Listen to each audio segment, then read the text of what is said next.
Et là, toutes et à tous, c'est Jazz. J'espère que vous allez bien. Allez, petit avant-propos avant la diffusion de ce superbe épisode en la présence de François Co. C'est un épisode qu'on a enregistré fin 2024, dont ne vous étonnez pas si on parle d'Universal Soldier 2, par exemple, Seb qui ne l'a toujours pas revu à cette époque, si Seb me force à regarder Life After Fighting, ou si on vous tease City of Darkness. C'est totalement normal, c'est un épisode qui a été enregistré fin novembre 2024, et on espère que vous allez kiffer cette émission autant que nous avons kiffé l'enregistrer. Merci encore à François Co d'être venu, c'était vraiment trop cool. Tu reviens quand tu veux, et nous on se retrouve la semaine prochaine pour un épisode de Hiking dans ton podcast. On vous fait des bisous, ciao. Je mets les pieds où je veux, Little John, et c'est souvent dans la gueule.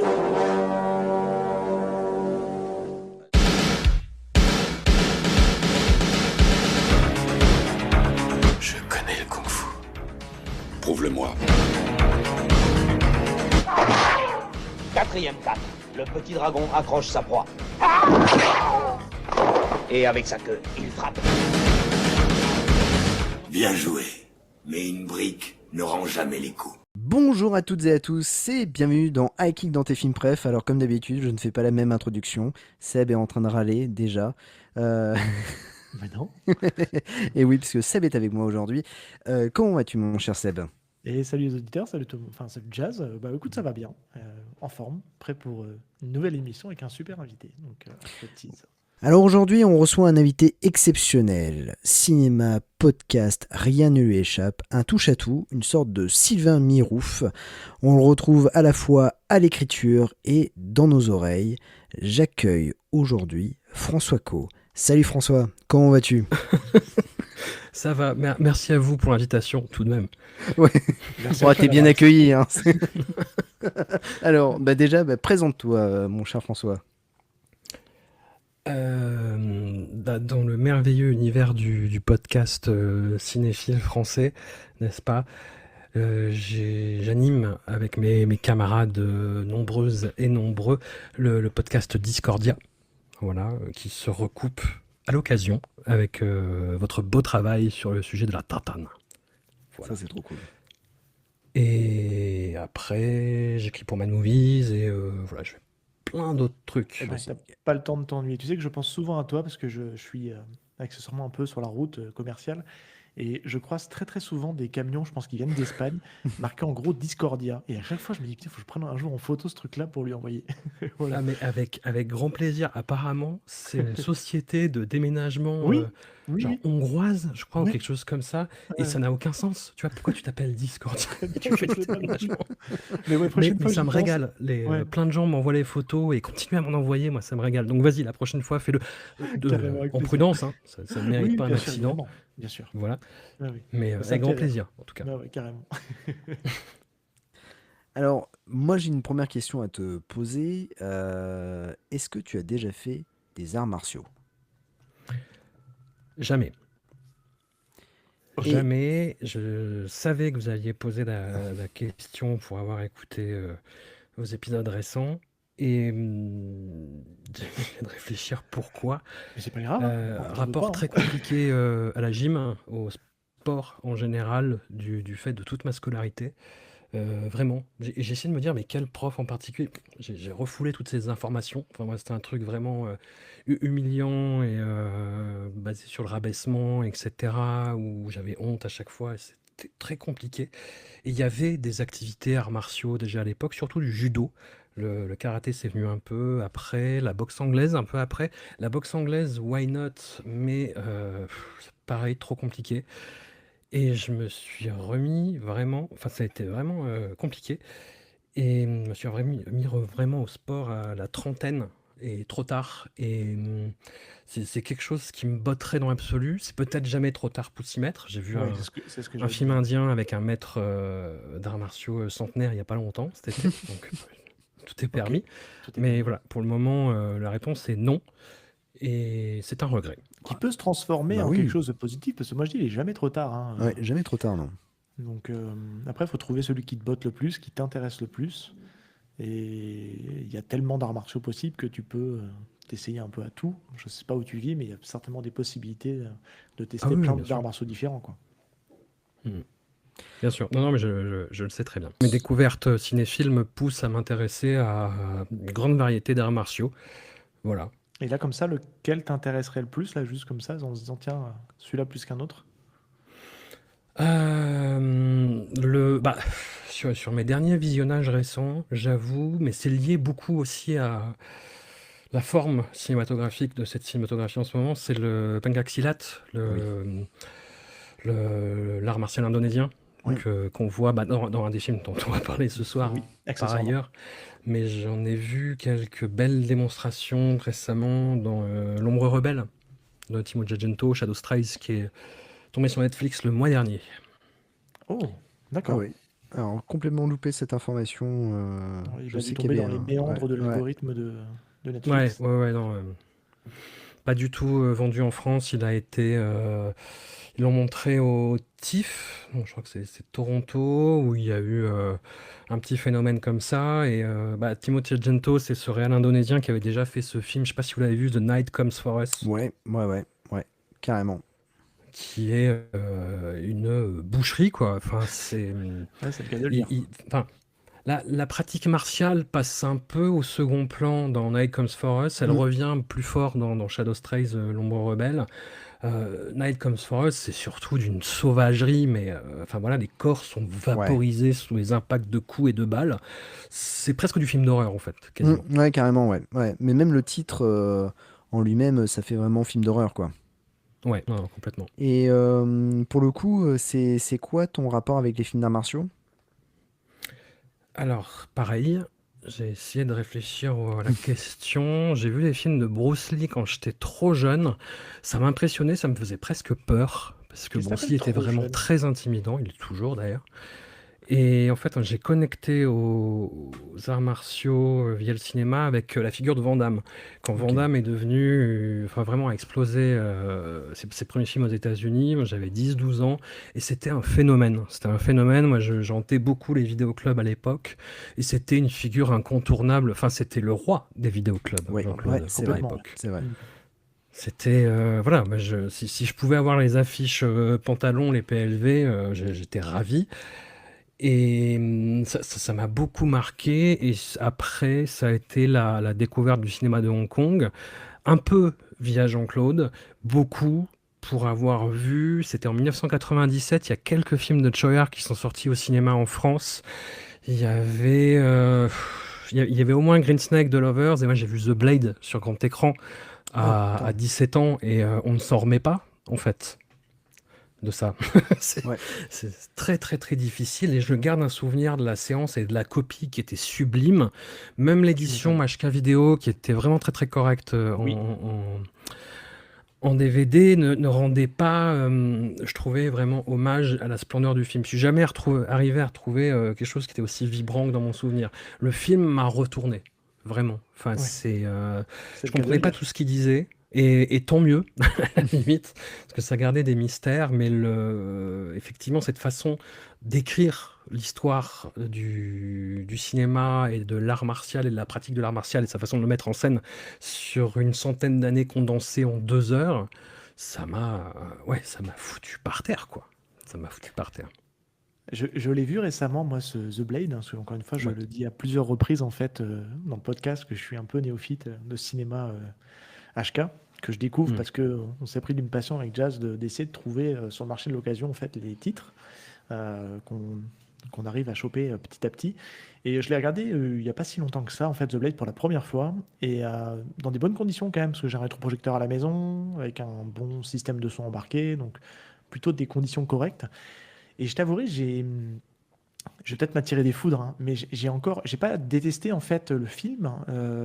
J'ai trouvé ça, enfin, le truc vraiment hyper cool, mais j'ai l'impression d'être passé à côté en fait du sujet. Tu vois, cette sensation c'est assez chaotique en fait dans l'écriture, mais je sais qu'il est un peu comme ça, Tsuyark, dans son écriture, et même dans sa façon de réaliser. Il y a des trucs où j'arrive pas encore à comprendre l'intention de réalisation. C'est peut-être encore que je suis un peu jeune hein, dans ce type de film-là. Non, Mais, pas forcément. Je mais pense que ça autant, fait partie du truc ouais, aussi. d'accord. Quand tu vois des films comme Time and Tide, typiquement aussi, c'est la même chose. C'est-à-dire que Ok. t'y vas pas, tu peux être largué sur effectivement des intentions, le jeu des acteurs, l'écriture, la mise en scène, ce que ça raconte en fait. Moi, The Blade, j'ai beau l'avoir vu un nombre incalculable de fois, des fois je me dis, mais de quoi tu parles? Ouais, mais Tu vois c'est à vraiment, certains moments, tu vois, le c'est un champ de bordel. l'emprise, l'histoire du champ de l'emprise, je me dis, mais qu'est-ce que c'est que cette histoire? Enfin, Ouais. Et en fait, c'est quelque chose que tu revisites, que tu réinterprètes à ta guise, et c'est à une époque, tu vois, comme la nôtre, où tout est tellement prémâché, où on t'explique limite comment tu dois penser telle scène, avoir un film d'une telle liberté, c'est très perturbant. Et en même temps, moi, ça m'a... pareil, la première fois que je l'ai vu, j'ai dit, mais qu'est-ce que ça Qu'est-ce que je viens raconte? de voir? Mais oui, voilà, mais il y avait voilà, le projet cinématographique derrière qui parlait pour lui-même, quoi, qui était tellement fort, qui était tellement immersif, bourrin, que tu te retrouvais embarqué. C'est-à-dire, tu fais, bon, c'est pas grave, continue, tu vois, tu t'arraches un ongle sur le trajet, c'est pas grave, continue. Oui, je sais, tu saignes, mais boîte, c'est pas grave, suis-moi, ça en vaut la peine. Et ouais, ça me le fait quasiment à chaque fois, effectivement. Après, voilà, tous les films de Troyer sont pas comme ça. Il y a quelques films où c'est vraiment chaotique, mais ça se suit. Après, ouais, voilà, des films comme Seven Sword, même L'Enfer des Armes d'une certaine manière. Pas encore vu celui-là. Ouais. Mais voilà, quand tu prends Il était une fois en Chine, le film dont on va parler ce soir, typiquement, il y a un peu de cet aspect-là, mais qui se retranscrit plutôt, effectivement, dans le côté un peu Plus posé quand même. erratique, perturbant de la mise en scène, Ouais, ouais. et dans la direction d'acteur. Après, voilà. Non, mais tu vois, enfin, autant Tsuyark pour l'instant, c'est vraiment j'avance un petit à petit dans sa filmo, mais c'est vraiment peut-être le seul réal qui me fait ça pour l'instant, parce que tu vois, j'ai vu des Ringo Lam, j'ai vu Full Contact de Ringo Lam il y a pas longtemps, et j'ai vu, pour la Nous, première fois, j'ai vu c'est le... perturbant, Full Contact, pourtant. Ouais, mais alors pour le Ouais. coup, la réal de Mais c'est Ringo rigolo. Lam, elle m'a mis une claque de fou. Ouais, ouais. J'ai Ouais, ouais. adoré. J'ai trouvé que c'était un grand film. Oui, c'est enfin, la façon de raconter l'histoire, tu vois, la narration, elle est un peu chaotique au début. Tu vois, tu comprends pas trop ce qui se passe. Jusqu'au bout, je trouve, mais c'est Oui, cool, moi mais, j'adore. oui, mais je trouve que ça l'est moins sur la fin. On sent que c'est un peu plus, ça se maîtrise un peu plus, tu vois. En tout cas, c'est comme ça que je l'ai ressenti. Mais c'est rigolo parce que c'est ça que c'est hyper intéressant parce que c'est un cinéma qui mine de rien, on n'a pas tous la même interprétation, on n'arrive pas avec les mêmes passifs devant ces films-là. Mais moi, je suis là, je sais que j'ai dit, waouh, Ringo Lam, je suis client quoi, de sa façon de réaliser et j'ai hâte de voir ses autres films, tu vois, parce que j'en ai quand même pas mal dans ma pile à voir. Et pareil, John Woo, c'est toute sa période HK, je la trouve assez folle, quoi. Enfin, je trouve qu'il. Waouh, quoi. Mais oui. Tu as été très John Woo, très les deux premiers syndicats du crime, Une balle dans la tête, The Killer, Hardboiled, évidemment. Ouais, Hardboiled, Ouais. incroyable. Incroyable. Mm. Et encore, à la revoyure, j'ai un peu plus de mal maintenant avec le deuxième syndicat du crime. Mais J'entends. pas tant. Alors, pour son scénario, certes, j'adore la dernière demi-heure. Pour moi, je trouve qu'elle est hyper culte et c'est une boucherie et ça est franchement formidable. Mais le film traîne en longueur, il y a un ventre mou. Alors que le 1, il dure 1h40 et c'est hyper rythmé, hyper efficace. Alors que le 2 prend vachement de temps, il y a des nouveaux personnages, enfin voilà. J'avais un peu plus de mal, et puis bon, bah, le 3, non, parlons pas. Mais bon, ça, c'est Tsuyark, et je suis un peu Ah, en j'aime guerre bien. contre lui Ouais. avec le Syndicat du Crime 3. Mais ouais, John Woo, ouais, c'est vrai que le Syndicat du Crime 2, j'ai un peu plus de mal maintenant, alors que c'était mon préféré à une époque. Ouais. J'entends.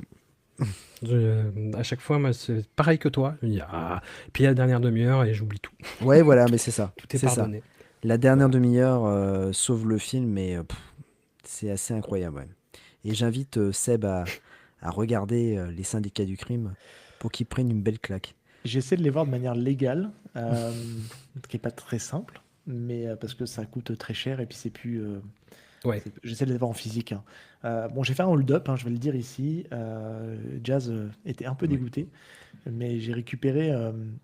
Alors, ce que j'appelle moi un format italien, alors tu vas peut-être me corriger, mais tu sais, c'est ces fameux boîtes cartonnées tu sais, en format italien. Je sais pas, c'est pas comme ça, c'est comme ça qu'on appelle ces DVD-là qui était édité. Je sais plus qui éditait ça d'ailleurs, mais il y en a pas mal dans ce domaine-là. Et j'ai récupéré le premier syndicat du crime pour la modique somme de 3,95 €. Voilà, c'est dit, dans un Easy Cash. Donc voilà, vous pouvez le Voilà. détester. Allez jeter un œil de combien ça coûte sur Internet, vous verrez que c'est pour une bouchée de pain. Et au moment où on enregistre, je suis en train d'attendre 2 autres DVD, que pareil, c'est un petit hold-up, puisque je crois que donc c'est le numéro 2 et le numéro 3, dont Histoire de fantôme chinois. Si tout va bien, je récupère dans quelques jours et que j'ai eu pour moins de 10 € chaque DVD. Je vous laisse aller regarder un petit peu sur Internet combien ça coûte l'unité. Voilà, Voilà. je referme la parenthèse. Comment me mettre de mauvaise humeur dès le Non, matin. mais c'est bien ici, on se fait traiter de vieux. Mais c'est bonne ambiance, c'est ça. Ouais. Mais Euh, bref, donc je vais découvrir bientôt le syndicat du crime et j'ai très hâte. Voilà, tout Ouais, simplement. ouais. On va commencer l'émission. François, quel est ton premier film? Justement, on parlait de cinéma de Hong Kong, on parlait de Tsui Hark. C'est le deuxième volet de sa relecture de la figure historique.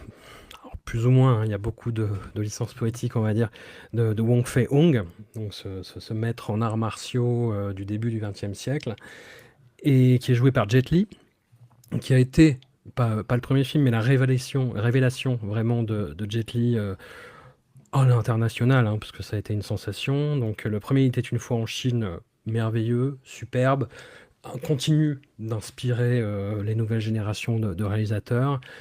Et pour avoir refait toute la saga récemment, le deuxième reste mon préféré. Les 3 premiers sont tous géniaux. Le second reste vraiment mon préféré. C'est dans la représentation. En fait, c'était très compliqué votre question de choisir 3 films parce que moi, c'est plus des bastons dans des films Ouais. que des films en général. Et les 3 que j'ai choisis, c'est des films qui sont assez tenus et égaux d'un bout à l'autre sur cette question-là. Et la secte du Lotus Blanc, c'est le plus fou.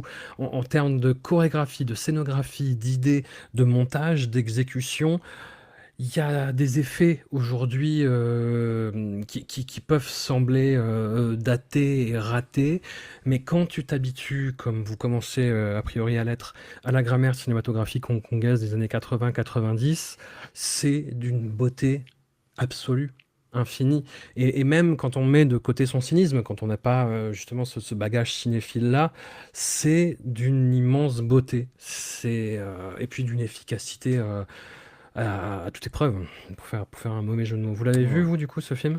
Ouais, Oui. ouais, ouais. Oui, oui. Ouais, ouais. Tu Ah, veux vas-y, vas-y. continuer Moi, je l'ai Vas-y. vu déjà il y a très très longtemps. Vraiment peut-être trop jeune pour comprendre toute cette grammaire-là.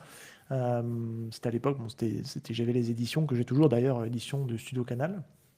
Mm. Et je les ai revus récemment, il y a peut-être, je sais pas, un mois ou deux, parce que j'avais envie de me replonger dans ce cinéma-là. J'ai eu un peu l'effet, ça reste des films que j'ai adorés, mais comme je disais à Jazz, ça reste des films en fait qu'on m'a. Toi, c'est toujours un petit peu l'effet de trop hyper sur quelque chose, où tu t'attends vraiment à un truc incroyable. Et je trouve que toute l'histoire, elle est passionnante, que ce soit le 1 et le 2. Je suis en train de les voir au fur et à mesure, j'ai le 3 à voir bientôt. Autant j'étais un chouïa déçu par la chorégraphie des combats. Voilà, je m'attendais ouais. à quelque chose de plus fou. Euh, et quand tu me mets Donnie Yen et Jet Li dans un film, je m'attends vraiment à un truc maboule. Et c'était un peu en dessous de ce que j'attendais par rapport à mes attentes. Ça reste un grand film, ça reste des super scènes de baston. Mais c'est pas à la hauteur de ce que j'attendais en termes de bagarre, parce que j'ai vu Donnie Yen dans d'autres productions, j'ai vu Jet Li dans d'autres productions, et je me dis, purée, il y a possibilité de les mettre un peu mieux à l'image, en termes de chorégraphie, en termes de la manière de les filmer, les angles de caméra. Des fois, je trouve que Tsui Hark a tendance un peu à filmer un peu près, ce qui fait que des fois, je trouve que tu caches un peu la visibilité des combats. Je vais me faire jeter les pierres à dire ça, hein. Mais parce que je pense que je suis en train d'aller chatouiller peut-être qu'il y a un film doudou pour plein de gens. Je dis pas que c'est un mauvais film, attention, hein, j'adore ce film, j'aime beaucoup les deux, je trouve que l'histoire elle est vraiment chouette. Et je trouve que il y a un peu plus de liberté qui est prise par rapport au 1 qui est peut-être un peu cloisonné dans le fait de vraiment essayer de coller aux faits historiques.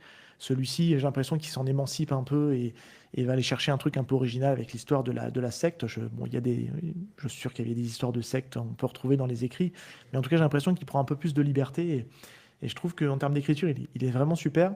Et puis encore une fois, un casting de fou et un Jet Li qui fait un peu plus de scènes d'action parce qu'il m'a un peu sorti aussi du 1, c'est qu'on voit quand même que c'est pas lui sur la plupart des scènes de combat. Et là, je trouve qu'il fait un peu plus de scènes de baston par rapport au premier. Et c'est vrai que bon, c'est pas toujours évident de cacher le comédien qui fait les cascades à la place de la star en fait.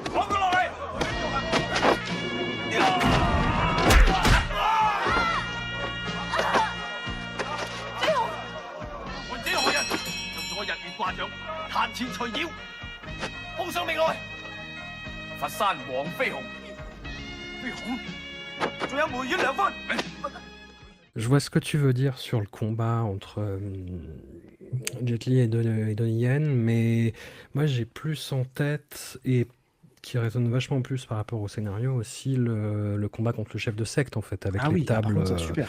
Oui, oui. Et bah ouais, et tu vois, en plus, le combat fait sens par rapport à ce que l'histoire raconte.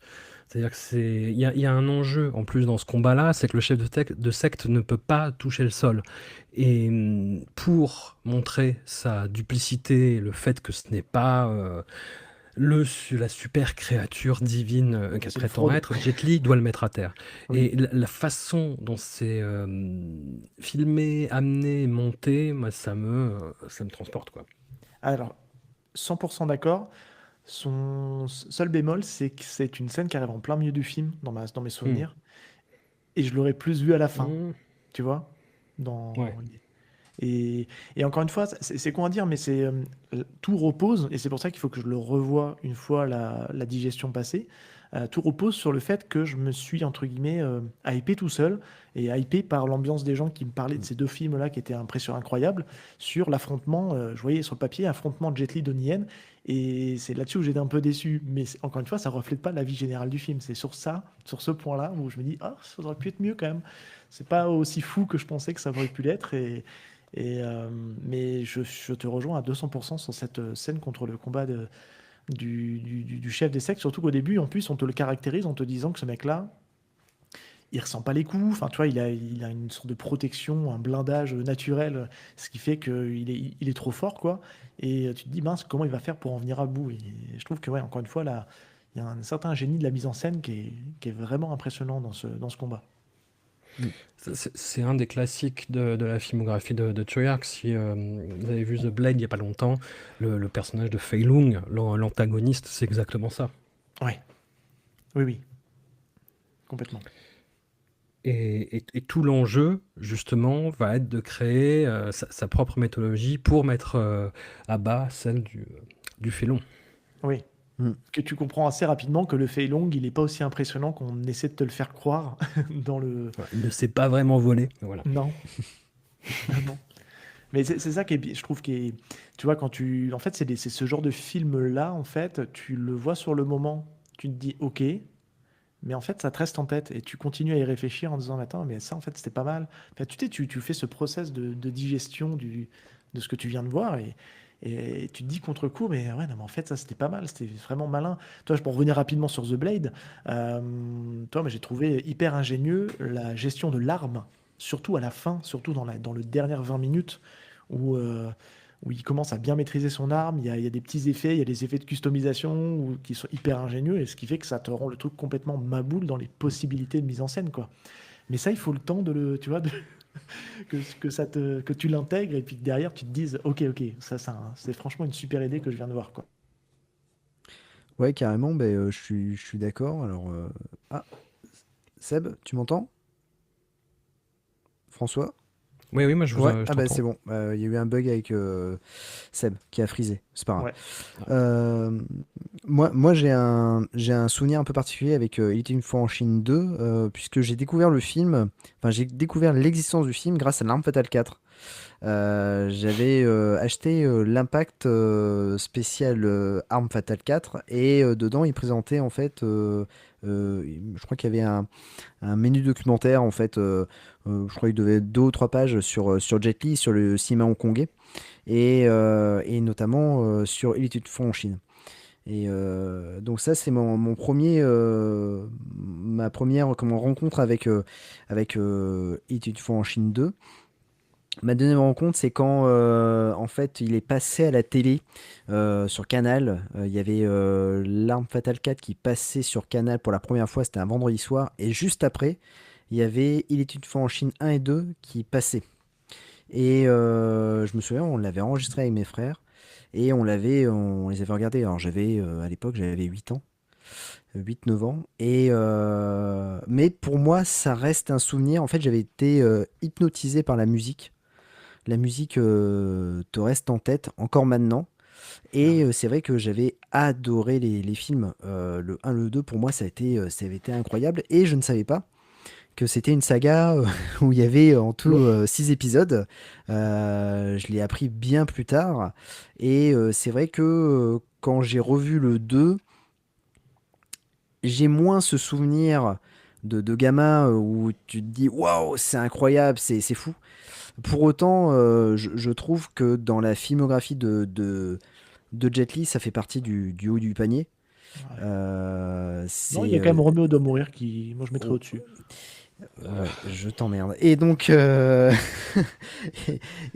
non, mais c'est vraiment incroyable ce film, la réalisation. Et je crois que c'est peut-être. Alors après, j'ai pas vu tous les Tsuark, hein, mais c'est peut-être le Tsuark le plus digeste Mm. euh, par rapport à Il a pas l'air certains d'accord. films.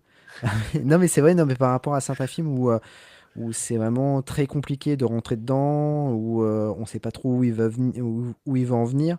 Là, je trouve que en tout cas, les deux, Il était une fois en Chine, et surtout le 2 est un peu plus digeste et un peu plus regardable. Pour, par exemple, quelqu'un qui n'a jamais vu un Tsuei-Arc, on peut lui présenter, ça peut passer. Si tu vas présenter The Blade à Bah quelqu'un oui, mais non. qui connaît pas... Ah ben vas-y, ben... Ah ouais, non, mais non, The Blade, il faut se mouiller la nuque, faut rester un moment dans le pédiluve. Voilà, faut y aller tout doux. Non, non, effectivement, les Ah oui, Detective faut y aller Chine, tout c'est doux, bien. ça c'est Mais clair. c'est une filmographie qui est tellement riche, celle de Choyark, qu'il y a forcément. Il y a obligatoirement un film qui vous plaira dedans. Voilà. Ouais. À votre corps défendant, peut-être, mais ce sera comme ça.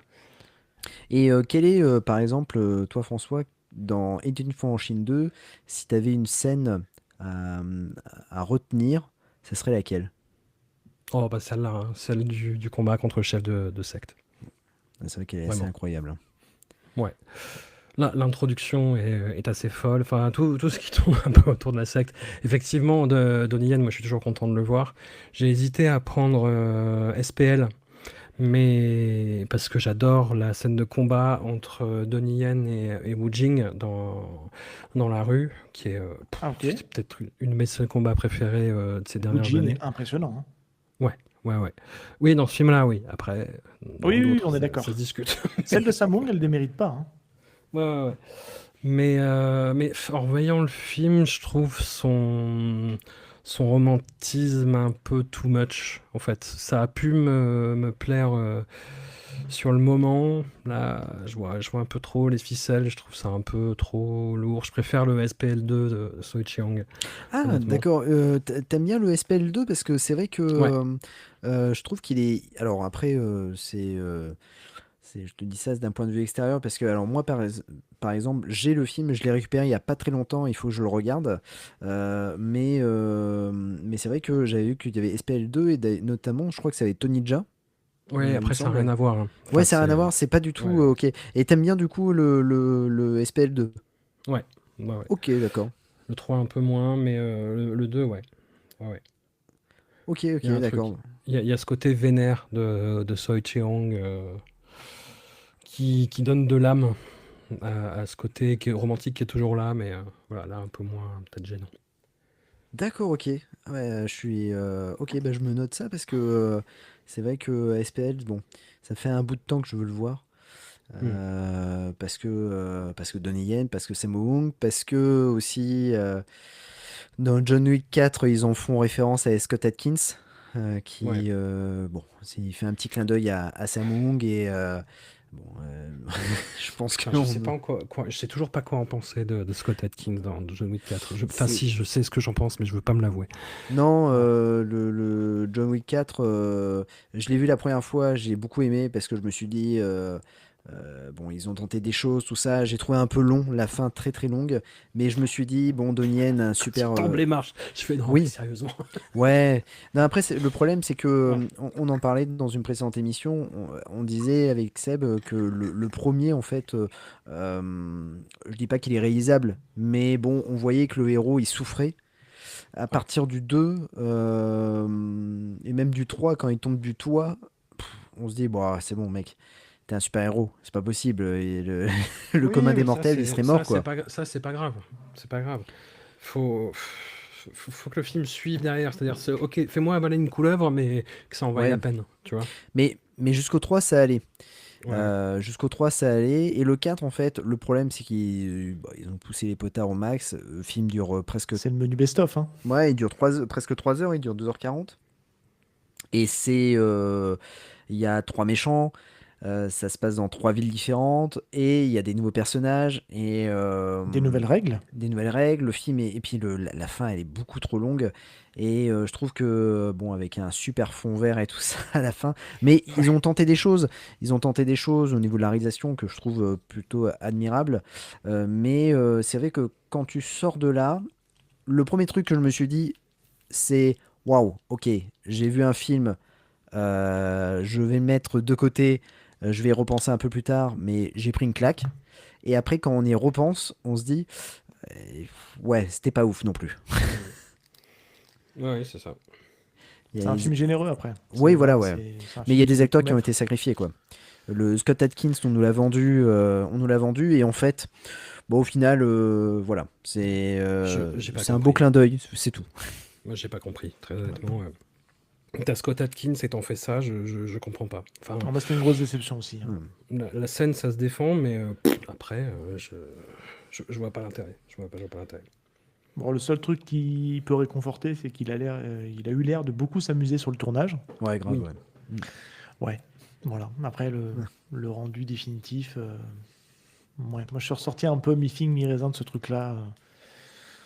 Ouais. Et là, à l'heure où on se parle, Donnie Yen vient d'officialiser le tournage de Kane, Oh, le spin-off sur spin-off son de. perso? Ouais, Ouais. ouais, Moi, je suis prêt à payer pour ça, hein. Je le ouais, dis, hein. pareil, Eh pareil. ben, tu sais quoi, j'en ai rien à foutre.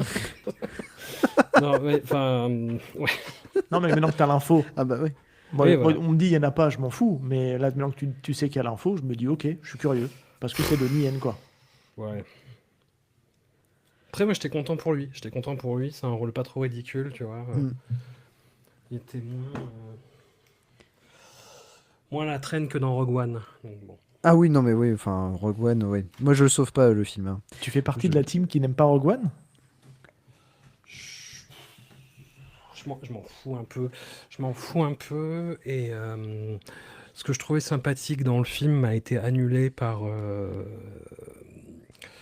la nécromancie, en fait, de faire revenir Peter Cushing. Ouais. Voilà. Ouais. Non, non, ouais. Et Non mais Princesse ouais. Leia à la fin. Ouais, ouais, ok, dégueulasse. Ouais. Putain, Ouais, oui, aussi, ouais. putain, c'est le seul, pour moi, Rogue One, c'est les 5 dernières minutes avec Dark Vador, où pour une fois on a un vrai Dark Vador qui est hyper méchant et tout ça. Je me suis dit, ah ok, super, mais entre-temps j'ai perdu 2 heures de ma vie, quoi. Donc, Mm. donc ouais, non, non, c'est pas, je suis pas fan de Rogue One. Mais revenons à nos moutons. Et est-ce que tu as des choses à ajouter sur Il était une fois en Chine 2? Écoutez, sur le point de vue martial, non. Et ben on va passer à ton deuxième film. Quel est ton second film? Alors, le second film, c'est un film américain. On parlait de Scott Adkins. Et ça a été ma grande révélation pour ce garçon, quoi, que j'avais déjà vu dans des films pas très frais, comme les Undisputed, qui ont leur charme, hein, mais où Scott Adkins flamboie de mille feux, mais les films sont quand même pas ouf, ça, cinématographiquement parlant. Et là, moi, je trouve vraiment qu'il irradie comme il n'a jamais irradié, quoi. Enfin, moi, c'est un artiste martial que je trouve extrêmement impressionnant, vraiment, qui sait se mettre au service du film, qui a cette qualité rare, justement, voilà, Je sais pas, ça dépend un peu des films, ça dépend un peu des rôles, mais je le vois jamais volontairement se mettre en avant. C'est quelqu'un, et son rôle dans John Wick 4 le montre, a beaucoup de sens du sacrifice pour le bien Ouais. du film et pour le De bien de ses l'autodérision, personnages. Et voilà, grave. c'est quelqu'un qui aime bien faire des trucs un peu outrés, un peu ridicules, très cabotins, avec des accents venus de l'espace. Ouais, c'est génial. Et, et voilà. Et c'est la rencontre donc entre Scott Adkins et un réalisateur que j'aime vraiment beaucoup, qui s'appelle John Hyams, qui est le fils de Peter Hyams, immense artisan de la série B américaine sur une J'aime trentaine beaucoup d'années, aussi. Mm. et John Hyams a appris aux côtés de son père, mais c'est pas un nepo baby pour autant. Il a vraiment tracé sa propre voie. Il a galéré, il galère toujours un peu. Il fait plein de commandes pour des épisodes de séries télé, etc. Et à chaque fois, j'ai pas tout vu, hein, parce qu'il a beaucoup enchaîné ces derniers temps. Il a fait un truc qui s'appelle Teacup, notamment, que j'ai pas encore eu le temps de voir. La série Mais Prime il Video. met non, c'est une série, alors je sais plus sur quelle plateforme, mais non, j'ai peur de vous dire une bêtise, mais je vérifierai, je vous C'est enverrai pas un l'info. mec qui a un costume de tic et qui se bagarre, qui se balade dans, enfin qui tente d'être un Non, non, super-héros? non, non, non, Ah, non, je non, confonds? non, non, ça c'est un vieux truc, enfin, Ah qui a oui. mon âge, quoi. Et non, non, c'est Teacup, c'est un truc de cette année. C'est un truc de cette année. Je sais, c'est une adaptation de roman. Je sais plus qui est derrière ça. Enfin, il y a un producteur un peu prestigieux. Et voilà, c'est trois réals qui font 2 épisodes chacun. Il y a Chloé Okuno, il y a John Hyams, et je sais plus qui est le troisième. Ok. D'accord, Et, ok. et ouais, John Hyams, c'est quelqu'un qui a développé son propre style, alors qui emprunte pas mal à son paternel son goût pour les photographies très sombres, qui travaille vraiment les textures ténébreuses. D'ailleurs, je crois que son père a photographié au moins Universal Soldier 3, donc Universal Soldier Régénération, qui est le film qui lui a permis de tourner Universal Soldier 4 Day of Reckoning. Je sais plus, c'est le jour de je sais plus quoi. Le jour du jugement. Le jour du jugement. Voilà, en français. Et Universal Soldier 4 Day of Reckoning, je lance le film, je suis à peu près tout ce que fait Van Damme. Il y a quelques acteurs comme ça, j'ai gardé vraiment beaucoup d'affection pour ce garçon, donc je regarde, et c'est dur, hein. Putain, il a fait des merdes, hein, quand même, Jean-Claude, Point surtout ces d'impact. dernières années. Très très dur. Et, je lance ça et je vois Universal Soldier meets Gaspard Noé, quoi. Et je Ouais, me dis, mais grave. qu'est-ce qui se passe? Qu'est-ce qui se passe? Vraiment. Bah, déjà, la scène C'est d'intro est ma boule, hein. ouais. C'est vraiment extrêmement bien réalisé, extrêmement bien monté. Un travail sur le sound design qui est monstrueux.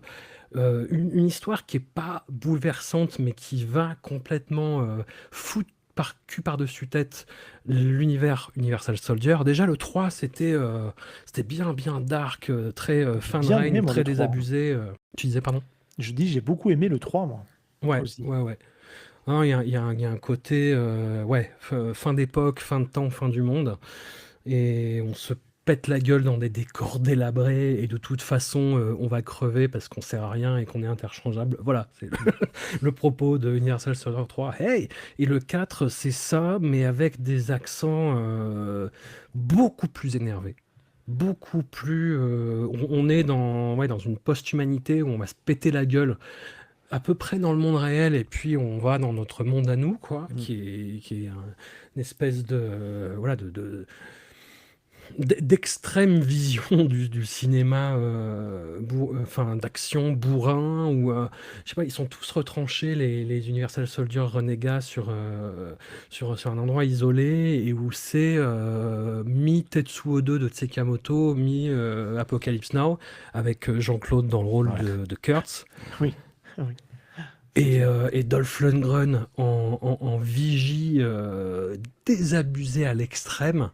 Et waouh, je m'attendais absolument pas à ça, et je ne m'attendais pas aussi à ce que les scènes de baston soient aussi efficaces et racontent autant de choses. Il y a même la baston finale avec Jean-Claude, qui est pas la meilleure du film, Non. mais qui justement vient résoudre tous les enjeux et qui vient t'expliquer que ce que tu viens de voir, c'est encore plus déprimant que ce que tu croyais.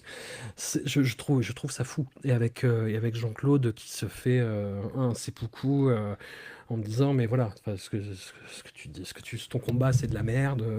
Voilà.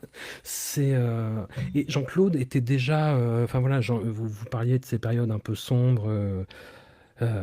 Aux États-Unis avec les réalisateurs hongkongais, etc. Jean-Claude, il était à la fin des années 2000, il était et ça se voyait, il traînait la patte dans ses films, il tirait la gueule, il en pouvait plus. Il avait fait JCVD où il s'était mis à nu en espérant que ça rebondisse et ça n'a pas rebondi tant que ça, et il le portait et c'était douloureux. Et voilà, dans Universal Soldier 4, il a atteint l'apogée vraiment de ça, et c'est un film, moi, qui le fait exploser, quoi. Je trouve ce film fou, je pourrais en parler trop. Ah ouais, non, t'es là pour ça. Hein. Ah bah ouais.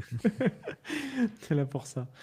J'ai beaucoup d'amour aussi, et je vais rebondir pour l'histoire pour ce film-là. Moi, j'y allais déjà avec moi, j'ai un rapport un peu particulier avec la saga. J'ai pas regardé les 2 DTV qu'on a eu derrière, que j'ai en DVD, que j'ai toujours pas osé mettre. Mais globalement, c'est une saga que j'aime beaucoup. Commençant déjà par le premier. On n'est pas d'accord avec Jazz, mais même s'il est très nanar sur certains aspects, j'ai beaucoup d'affection pour le deuxième, parce que Michael J. White. Voilà. Ouais, d'accord. Voilà, je suis prêt à beaucoup le défendre, parce que ce mec-là, c'est ma première rencontre avec Michael J. White, et j'ai dit ok, c'est qui ce mec, d'où il sort. Et ensuite, quand il y a le 3 qui est arrivé, j'y suis allé en me disant, bon, le 2 globalement était assez décevant, mais j'ai quand même beaucoup de sympathie pour ce film-là.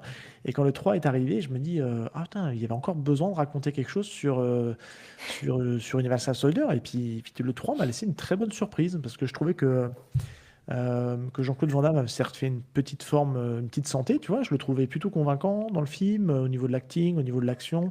Bon, c'est un quasi huis clos, parce que c'est tourné dans une espèce d'usine désaffectée, là. Et t'avais en espèce de némésis, un espèce d'acteur du l'UFC, là, dont j'ai perdu son nom, mais je ne sais plus comment il s'appelle, enfin bref, c'est Andrei Arlovski, je crois, de mémoire. Et c'est celui qu'on retrouve dans le 4 aussi, non? Ouais, a un totalement. rôle dans le 4, ouais, parce qu'il est reprogrammé dans le 4, et du coup, il n'a pas tout à fait le même rôle que dans le 3. Qui a une rencontre fortuite avec une batte de baseball. Exactement, on va en parler tout à l'heure, justement, on va te laisser en causer. Et du coup, le 3 m'a fait une très bonne impression. On arrive à justifier le retour de Dolph Lundgren. Je dis ok et tout, puis là tu te dis ok, puis t'as le 4 qui arrive derrière et par le même réal. Et puis je vois Scott Adkins, parce que moi c'est pas mon premier Scott Adkins pour le coup. Entre temps, moi j'avais vu les Ninjas, j'avais vu Undisputed, et je dis ok, et puis là ouais, comme toi quoi, une énorme baffe intersidérale à tous les points, une fin qui me laisse un peu perplexe, parce que voilà, ça se termine un peu de manière un peu bizarre, où je suis pas le mec le plus client du monde en me disant je veux pas qu'on réponde à toutes les questions, mais là on te laisse un peu tout seul quoi. Oui. Là, tu te dis ok, pourquoi? Et surtout que derrière il se passe rien quoi, tu vois, enfin je veux dire, ils auraient pu laisser une porte ouverte sur autre chose. Sauf qu'à ce jour, on n'a pas de projet d'une suite ou quoi que ce soit. Enfin, ça te laisse sur une fin un peu douce amère, tu vois. Donc, mais globalement, je vais pas te paraphraser, parce que j'ai les mêmes arguments que toi. C'est claque visuelle, claque de chorégraphie, peut-être un des meilleurs rôles de Scott Adkins. Parce que c'est vrai que moi, je vais juste te faire une petite parenthèse. Quand je regarde un film d'arts martiaux, bon, c'est vrai que si un scénario, c'est bien, mais moi, tu me mets des bonnes scènes de baston bien filmées, bien chorégraphiées, ça peut sauver un film à 100%, même si le scénario est nul. Donc c'est pour ça que je suis prêt à sauver plein d'autres Scott Adkins que plein de gens vont trouver peut-être un peu moins bon, mais juste parce que je trouve que martialement, c'est assez ouf, quoi. Voilà, parce que ce qu'il peut montrer... voilà, c'est un acteur, tu le dis, il a une physicalité à l'écran qui est assez ouf, qui montre des choses complètement maboules. Et il faut le rappeler, on est en 2012. En 2012, c'est il y a 12 ans, donc il avait une bonne trentaine d'années bien passées, donc il était à son prime. Là aujourd'hui, il a quoi? Il a 47 ans, je crois, donc il doit avoir 35 ans. Donc 35 ans, il était à son prime physique. Enfin, c'est juste ouf. Il est encore très bon maintenant, mais là il était encore, je trouve, encore un level au-dessus, quoi. Donc ouais, très très grand film.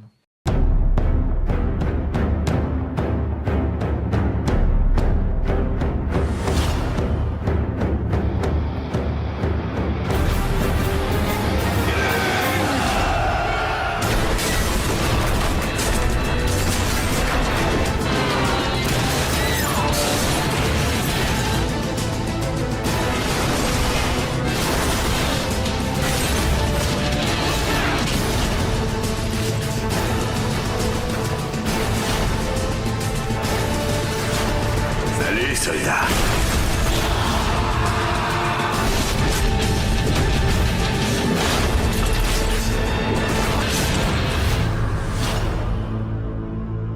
Il n'y aura jamais de fin. Ouais, bah pareil, moi, les Universal Soldier, alors. Attention à ce que tu vas dire. Je sens bien la Attends. connerie. Non. Moi, je les ai découverts en VHS quand le 2 est sorti en VHS. En fait, il y avait le coffret 1 et 2 qui étaient sortis en VHS et ma grand-mère me les avait achetés sans savoir ce que c'était. Donc, pour le coup, j'ai regardé le premier. J'avais trouvé ça assez incroyable. C'était vraiment, vraiment top. Et juste après, j'ai regardé le 2. Et c'est vrai que quand j'étais plus petit, le 2, c'était différent du 1. C'était un autre style, mais je l'aimais bien. Attention, j'avais 10 ans. Voilà, J'ai j'avais grandi 10 ans. entre-temps. Voilà, j'ai grandi entre-temps, je l'ai revu, il était passé sur Amazon Prime, je l'ai revu, et là je me suis dit, mais qu'est-ce que c'est que ce téléfilm allemand? Non, mais c'est vrai, t'as Van Damme, on retrouve le Van Damme de la fin des années 90, c'est-à-dire qui est dépassé par les événements, qui essaye d'être, oui, un peu de cocaïne, mais qui essaye toujours d'être l'action heroes, mais il n'y arrive pas. Et donc, c'est très compliqué. Enfin, moi, je trouvais que c'était hyper compliqué de le suivre. Et on voyait en fait que le type, face à Michael J. White, Ouais, mais la scène de oui, fin, elle la est scène est cool. bien. La scène de fin est bien, mais bon, on voit que il est dépassé par les événements, le Coco. Et après, il va enchaîner avec Inferno. Bon, voilà, on sait que c'est la fin pour lui. Très bon film Euh, d'auteur. Très bon film d'auteur, ouais. C'est carrément un Godard, ce film-là. Mais et quand j'ai vu le 3, ça a été un peu. Alors, au départ, je me suis dit, ouais, ça va être incroyable parce qu'on retrouve Dolph Lundgren et Van Damme. Et je me suis dit, ouah, c'est un peu le comeback des héros. Il y avait Expandable juste avant. Et je me suis dit, c'est cool, c'est le comeback des stars des années 80-90. Et ils sont en train de nous faire un Universal Soldier 3. Et en fait, j'avais été un poil déçu, tout simplement parce que je me suis dit, mais en fait, c'est un film fauché. C'est Mais un on est film d'accord total. qu'ils. Je demande à François qui a peut-être les infos. On est d'accord qu'ils ont pas tourné ensemble. Le Lundgren et Van Damme? Ouais. Ah, je sais pas du tout. J'ai la sensation qu'ils ont pas de scène ensemble, qu'ils ont un peu fait leur truc chacun de leur côté, dans les Comme pour souvenirs que j'ai. Blackwater. Et comme pour Blackwater, d'ailleurs, ouais, ça on le sait parce que c'est une notoriété connue. En tout cas, c'est connu l'anecdote. Mais là, j'ai l'impression qu'ils. Ouais. On les voit pas Oui, ensemble. après, c'est possible et c'est pas. C'est pas dérangeant. Hein. Non, non. Oui, c'est pas super choquant. Enfin, c'est. Putain, j'essaie de me rappeler le truc. Je crois que c'est Ticker, Explosion imminente, un film de Albert Pyun avec Steven Ah, Seagal, oui, Tom oui, oui. Sizemore Et oui, explosion imminente, ouais, et... exact. Ouais. Oh, Ouais. Et t'as ah oui, je Albert l'ai en Pyun DVD. qui t'explique que t'as une scène avec trois personnages, Ah enfin ouais. 3 ou 4 personnages qui se parlent, et là, il y a personne qui est dans la même pièce. Bah, tout comme Men's Gun Chant avec. contre chant. Ouais. Ouais. Et tout comme Men's Gun avec Ice-T et Christophe Lambert, où les deux n'ont jamais joué ensemble. Mm. Non, voilà, enfin, comment dire, avec quelqu'un comme John Williams derrière la caméra, ça va, tu vois, c'est pas, Oui. Ouais. c'est pas le pauvre Albert Pyun qui s'est fait sucrer 4 jours de tournage sur son planning de 6, tu vois, et C'est exactement ça. qui fait ça dans un coin de cuisine, tu vois. Non, mais c'est pas sa faute, hein. Albert Pyun, c'était quelqu'un de très compétent et qui faisait des films très fun, mais c'est juste que le Oui. commentaire audio de Ticker, Explosion imminente, c'est un truc de pervers un peu, mais je sais que vous l'êtes. Donc allez-y. Enfin, si vous voulez entendre un réalisateur qui se lâche dans la mesure du possible. C'est-à-dire que t'as Mais non. plein de bouts où tout d'un coup il est au milieu d'une phrase, puis ça coupe, et tu te dis, il avait peut-être saucé encore un petit peu plus, tu vois. Et Mais non. voilà. Mais Mais voilà, pour rebondir là-dessus, dans Universal Soldier Regeneration, moi ça me choque pas. Ça me choque pas, le film est fauché, effectivement, comme tu le dis, et puis c'est très. Voilà, Peter Hyams fait du Peter Hyams pur à la photo, Ouais. quoi, c'est très sombre, mais ça donne des scènes aussi, la scène de poursuite du début, en Ah oui. bagnole, est complètement dingue. Ah oui, totalement. Et je suis d'accord avec toi sur la scène d'introduction. Et c'est vrai que je l'ai pas trouvé désagréable le film. C'est juste que je me suis dit, ah, en fait, Van Damme et Lundgren, ils vont pas s'en sortir. C'est pas le comeback de l'année. Pourquoi? Parce que ils jouent encore dans des films fauchés. Ouais, ouais. Non, Euh, non, c'est un truc un peu dépressif, etc., mais qui a vachement bien marché, enfin, toute proportion gardée. Et du coup, John Hayams a eu le champ libre pour faire n'importe quoi derrière. Enfin, c'est comme ça qu'il le dit, hein. Donc il y a pas de souci à ce niveau-là. C'est pas trahir sa pensée ou sa parole. Voilà, le 3 a bien marché. J'avais carte blanche plus ou moins. Il a été soutenu par Van Damme et Lundgren, qu'il avait à la bonne, parce que c'est un mec voilà, compétent, passionné, etc., qui les met en valeur, qui les apprécie. Voilà. Puis en plus, Peter Hyams a bossé plusieurs fois avec Jean-Claude, ouais. donc ils étaient en terrain connu. Tu vois, ils ont rebossé derrière. Après Universal Soldier 4, ils ont fait Enemies Closer, où Ouais. le contraste entre Ah oui. la vista, l'acting et la personnalité de Jean-Claude, qui est vraiment au fond du trou de la dépression et du désamour de soi. Et tu regardes Enemy Closer, t'as une espèce de petit zébulon qui fait un accent canadien complètement archipel. Avec une coupe Oui. de cheveux affreuse. Oui, des enfers, des enfers. Non, mais Oui, attends, oui, mais on est d'accord. là-dessus, il lui a dit bon, joue là comme tu veux. Oui. Non, non, il lui a dit joue là comme tu veux, et puis après tu pousses à 22, tu vois. Tu mets à 22. Ah, ce film Et est fou. Ce film est fou. non, non, et du coup, il a fait ce qu'il a voulu sur Universal Soldier The of Reckoning, sauf que les gens qui avaient financé le truc, ils ont dit, mais qu'est-ce que t'as fait? Qu'est-ce que t'as fait? Nous, on sort pas ça, on vend pas ça. Et le film s'est fait récupérer par une boîte, je crois que c'était Magnet ou un truc comme ça, mais un peu genre néon, truc un peu chic, qui a vendu le film comme un truc un peu arty, tu vois. Ouais, un peu Et ça- c'est ce que et j'allais c'est dire. exactement Ouais. ce qu'il fallait faire, et le film Oui. a acquis sa renommée, a tourné un peu comme ça. Mais ne s'est pas refait la cerise financièrement, et ça a placardisé malheureusement John Hyams derrière, qui s'en est sorti, qui a fait des excellents films derrière, vraiment. Même son dernier, le scénar vraiment pas ouf, limite embarrassant, de Kevin Williamson, lui te fait un film, mais comme s'il réalisait quelque chose enfin, qui en valait la peine. Enfin, tu vois, il apporte du lustre à Kevin Williamson. Je veux dire, le mec est tellement doué Ouais. qu'il arrive à faire passer Kevin Williamson pour quelqu'un de pertinent en 2022, tu vois. Tu Ouais, parles de c'est- quel film là? De Sick. De Sick. Ok. Ouais. Ouais, un thriller Home Invasion Covid. Voilà. Ah oui, j'en ai entendu parler.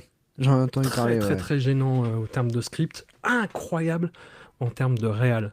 John Hamm, c'est quelqu'un qui fait beaucoup de plans séquences. Alors, c'est très tarte à la crème maintenant de faire des plans séquences, mais lui te fait des plans séquences complètement voilà, dans l'action, au service de l'action et de l'intrigue. Ouais. Il a fait une série où il y a vraiment à boire et à manger, et c'est très inégal en termes de rythme et de qualité, qui s'appelle Black Summer.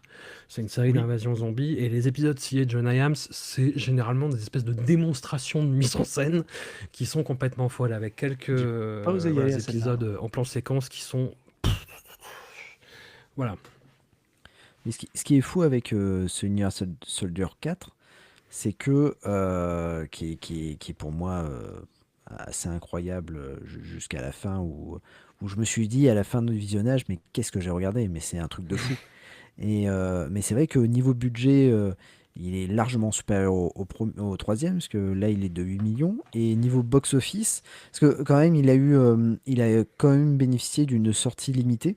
Alors peut-être pas Ouais. aux États-Unis, mais dans d'autres pays. Et il a rapporté que 1,4 million, quoi. Ça a été vraiment un échec, alors que le film, je pense que quand on regarde les notations, c'est peut-être l'opus le mieux noté, quoi, des Tu parles quatre. juste des sorties cinéma là, ou est-ce que tu intègres aussi le marché de Non, marché du j'ai pas le DVD? marché de la vidéo. Ouais. Je sais pas du tout si C'est ça a compliqué marché maintenant au aujourd'hui niveau. d'avoir ces chiffres-là, là, parce que c'est vrai que c'est. Bah, c'est compliqué. C'est un peu compliqué le marché de la vidéo. T'as des Ouais. infos toi là-dessus, François, ou pas du tout? Bah, sortie limitée, ça veut tout et rien dire, hein. Ça peut être comme ce qui se fait aujourd'hui, c'est-à-dire sortie juste 1 ou 2 jours et puis simultané sur Ouais, comme sur Godzilla Minus plateforme. One. Ça peut être des festivals, ça peut être ouais, une sortie technique sur une dizaine d'écrans. C'est compliqué, quoi. Ouais, Mais là, c'est je crois vraiment que c'est ça. C'est le film a été lâché, il a été rebrandé entre guillemets comme voilà, un film d'action d'auteur. Et il a pas mal tourné, hein. Enfin, Bah, j'ai je la sais sensation qu'il. aussi, ouais, sur le marché de la VOD, le marché du physique, Ah j'ai ouais. l'impression que pour moi il tourne bien, quoi. Mais bon, après, encore une fois, on n'a pas les chiffres, quoi. C'est ça qui est chiant, quoi. Hmm. Ouais, ouais, et puis surtout que bah, c'est dommage parce que je pense qu'il y avait moyen de faire un cinquième film et de conclure peut-être la trilogie John Hayam, mais pour le coup, bah, après, c'est toujours en projet depuis 2018, hein, mais il doit y avoir un reboot de Universal Soldier par le scénariste de Jack Reacher et de Expendables 2. Bon, je Ouais. sais pas. Voilà, il y a des films comme ça. C'est comme si on me sortait un jour, oui, ils vont faire un remake de Time Cop. Non, jamais. Vous touchez pas à Time Cop. Mais c'est compliqué de refaire un film sur une Universal Soldier parce que déjà le scénario tient sur un timbre-poste. Je vois pas l'intérêt. Universal Soldier, pourquoi ça a marché? Parce qu'il y avait deux grandes gueules au cinéma. Maintenant, si tu nous mets peut-être un Universal Soldier de Scott Adkins, Michael J. White, pourquoi pas? Mais je vois pas après je vois pas de gueule qui pourrait remplacer en fait un Van Damme ou un Lundgren quoi. C'est ça, mais tu vois, t'imagines les mecs s'imaginaient un jour de faire un remake de Kickboxer, quoi. Je me dis Ouais, qu'il y a c'est moyen, fou. quoi. Et une trilogie surtout, une trilogie. Avec Ronaldinho et Mike Tyson. T'imagines? Non, Ouais, mais Attends, c'est ça. n'importe quoi, et n'importe Christophe quoi. Lambert. Christophe Je- Lambert. C'est pas le pire, hein. Pas le pire. C'est le Camoulox quoi. Non non. Si on pense, moi, Parce D'ailleurs, que Ronaldinho, j'ai fait, ouais, non, mais vous vous foutez de notre gueule. Enfin, mais non, enfin, non, c'était déjà établi, mais alors là, je veux dire, mais je crois bon, qu'ils ont du mal ils ont du mal à conclure cette saga parce que le troisième qui était prévu, qui devait sortir en 2019, euh, est toujours. Alors je sais même pas s'il a été tourné. Mais en tout cas, je crois pas. c'est tombé dans les limbes. Annihilation, non, c'est pas ça? C'est pas Kickboxer Armageddon. Annihilation. Armageddon. Armageddon. Armageddon, ouais. Con, ouais, putain. Voilà. Ouais. Ouais. Et tu voulais pas nous voilà. parler de ta scène favorite, François? Je sens que tu as envie de parler de la batte de baseball, là. Oui, oui, bah effectivement, c'est ce combat contre. Alors, un combattant UFC, c'est ça? Ouais, c'est The Pitbull, c'est son surnom du FC. Oui, oui, Ça, ça lui va très bien. ça m'est revenu entre-temps. Donc ouais, Andrei Arlovski, qui était aussi dans le 3, mais qui a vraiment, voilà, il a une présence, il a une masse, et il a une détermination, il a la putain de dalle en fait. C'est-à-dire Ouais. qu'il voit Scott Adkins, il va en faire du hachis parmentier.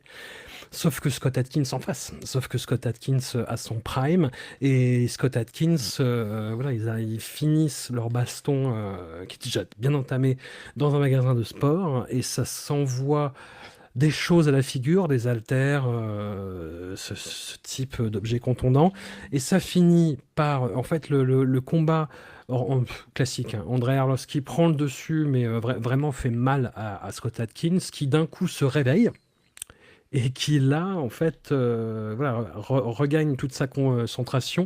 Et Andrei Arlovski lui jette une batte. Et j'adore ce putain de plan où Scott Adkins réceptionne la batte, où il intercepte la batte. Le plan est fou. Le sound design de la batte est complètement C'est ma boule. taré. Là, c'est Et ma boule, ouais. effectivement, il y a voilà, l'issue du combat qui est redoutablement filmé, qui partage un finishim avec le film d'après, d'ailleurs.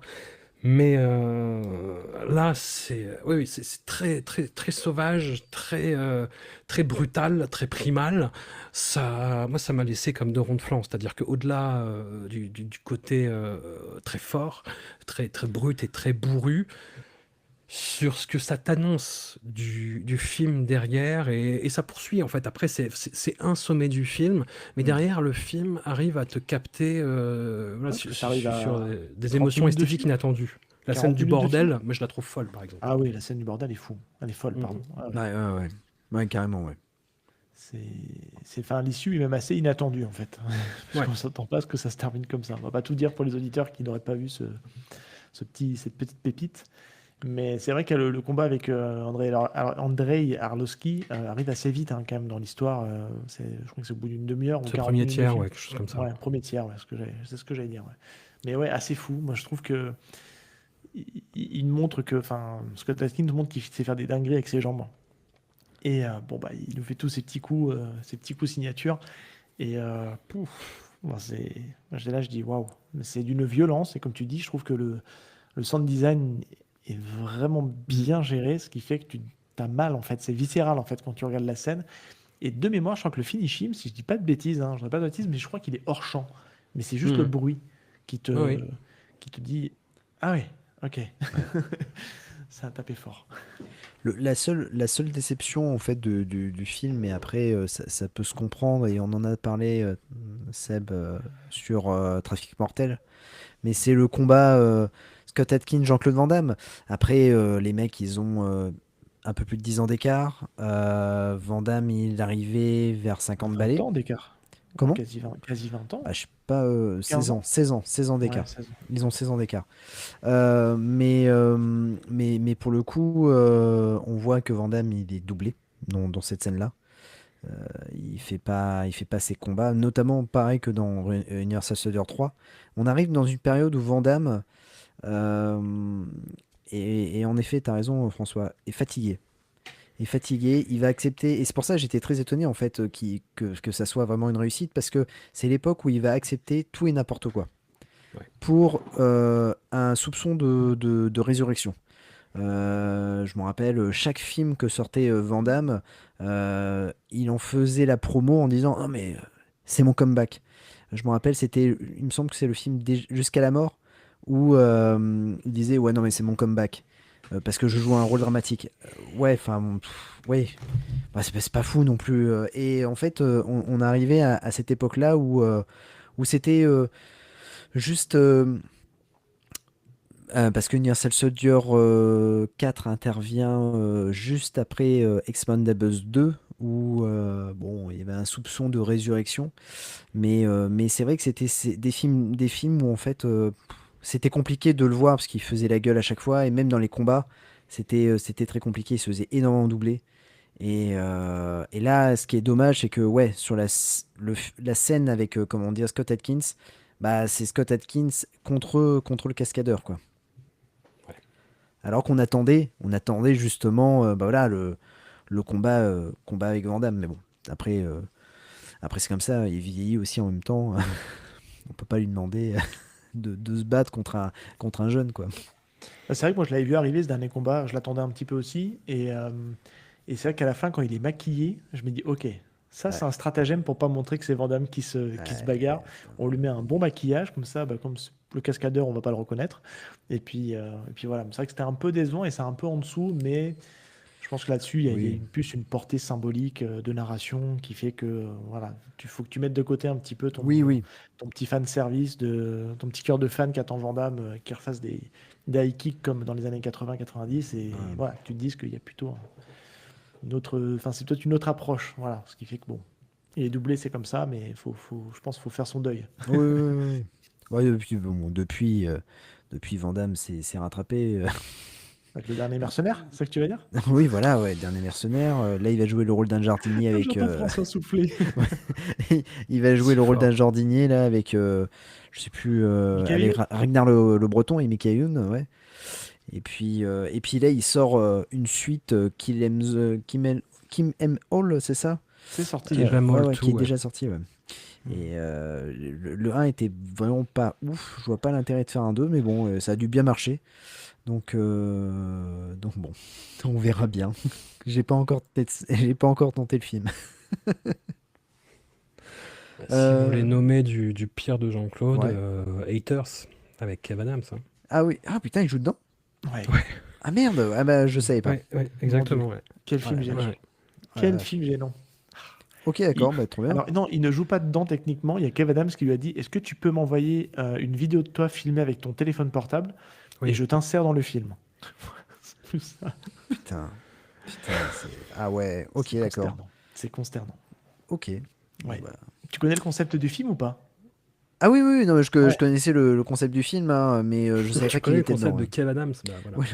Oui, bon après, ça c'est encore autre chose. Ah ouais. Non, mais Kev Adams, c'est un vilain petit canard, personne ne l'aime, personne ne l'invite, alors tu comprends, il est un peu triste en ce moment, donc on va pas tirer sur l'ambulance. Ah. Ouais. Ouais, pour l'avoir vu en Ok. vrai, et avoir vu des conférences de presse avec lui dans mes jeunes années de journaliste bénévole, Ouais. Compliqué, Kev Adams. Très compliqué. Petit boulard. Est-ce que tu as des choses à ajouter sur Universal Sur Kev Adams, Soldier non. 4? Sur Kev Adams, ça oui, qui va jouer dans Universal Soldier 5 d'ailleurs. Tiens, Ça- vas-y, juste parce qu'on parle de Van Damme et de Scott Adkins, je vais te poser une question peut-être un peu dure, mais c'est pas grave, c'est pour faire un peu dur le plaisir. Allez, vas-y, je sais que c'est dur. Moi, si on me le demande, c'est très compliqué, mais je vais quand même te le poser. Top 3 Scott Adkins, top 3 Van Damme. Là, comme ça, là. Tac. Ah, putain. Ah, t'es un bâtard. Dur, hein. Ah, je suis un bâtard. Euh, T'as le droit de tricher. je mettrais Boyka, je crois que c'est le troisième, c'est ça? Boyka, c'est le... Ouais, c'est le 4e film. Ouais. T'es celui que Euh, tu cherches à parler duquel, toi? Celui qui se passe quand il casse des cailloux? non, c'est celui après Michael J. White, donc ça doit être Ah le oui, c'est le 3. C'est Ouais, Undisputed c'est le 3. 3. Ouais, ouais, C'est ouais, celui où ouais, il est avec le Black et il se bat contre cet acteur espagnol, là, Zarco, c'est ça, non, son nom de famille? Je sais plus. peut-être. Ouais, mais un mec qui se bat très très bien, on est d'accord. Le mec de ouais, fou, ouais, il se bat ouais, ouais. très très Ouais. bien. Et le 4, c'est celui avec un mec qui est enchaîné, qui a un masque, qui se fait penser un peu à un Hannibal Lecter bodybuildé. Oui, c'est pas celui-là. Donc c'est le 3. Avengement, Oui. Ouais, ouais, Avengement, que j'aime bien. Tu rigoles. Je crois que c'est mon accent de lui préféré. Oui. C'est qui est son vrai accent? Bah, Universal Soldier 4. Ok. Honnêtement, Ouais, c'est un bon top 3. voilà. Et Jean-Claude, super compliqué, Jean-Claude. Et je sais. Putain. Ouais, je t'envoie une patate chaude, là, j'avoue. Ah ouais, non, c'est rude. Ouais, tu mets quand même point d'impact dans ton trio. J'ai du mal avec le film, mais ce qu'il fait dedans, moi, ça m'avait retourné vraiment, donc j'ai CVD. Ah oui. Ok. Mais voilà, j'ai plein de réserves sur le film qui vieillit plus ou moins bien, mais c'est pas grave. T'as le On droit de parlait mettre plusieurs. de Peter Iams, Mort subite. Ouais, Oui, ok. oui. Mort D'accord. subite, Time Cop, on met en même temps. Allez, Ouais, vas-y. ouais. Du même Ouais, réal. c'est bon. Voilà. Et puis un troisième. Tu peux en mettre plusieurs dans le troisième. T'as le droit de tricher vu que c'est dur. Puis, t'as tous les droits. Je t'as pas regardais trop dans de- ces films. Ouais, Chasse à l'homme. Chasse à l'homme, c'est fun. Ah, ok. Voilà. J'aime Et Chasse beaucoup à ça. l'homme 2 avec avec Scott Adkins me fait beaucoup rire. C'est un très mauvais film, mais ça me fait beaucoup rire. Oui, ouais, moi je passe pas un mauvais moment. Je suis conscient de Ah non, moi je ces. passe un très bon moment. Chasse à l'homme 2, je l'ai vu. Je devrais pas dire ça, parce que mais je l'ai vu 3-4 fois, j'aime beaucoup. Ah ouais, c'est un plaisir coupable, quoi. Ah oui, complètement. Ah ouais, non, mais t'as le droit. Moi j'ai des plaisirs Coup de coupables mou, aussi. Chasse à l'homme 2. Ah oui. Tu vois, non, c'est bien de défendre ses convictions. Moi je dis, j'ai quelques films aussi de Scott Adkins un peu honteux et je suis prêt à les défendre. Hein, donc, mais oui, ok. Et on va arriver tout doucement à la fin de l'émission. Quel est ton 3e film, François? Le troisième film, c'est The Raid 2 de Gareth Evans. Ça a beaucoup parlé chez vous du premier. Yes. Le 2, je trouve qu'on l'oublie un peu trop vite, malheureusement, et je le trouve supérieur au premier sur plein d'aspects, sur les combats, sur l'histoire, sur la mise en scène, sur l'ampleur dramatique, et surtout, je l'ai mis parce que c'est le dernier film de pur baston qui m'a rendu fou dans une salle de cinéma. Je l'ai vu à Londres avant sa sortie française. Je dis, ouais, faut pas que je loupe, j'y vais. J'étais.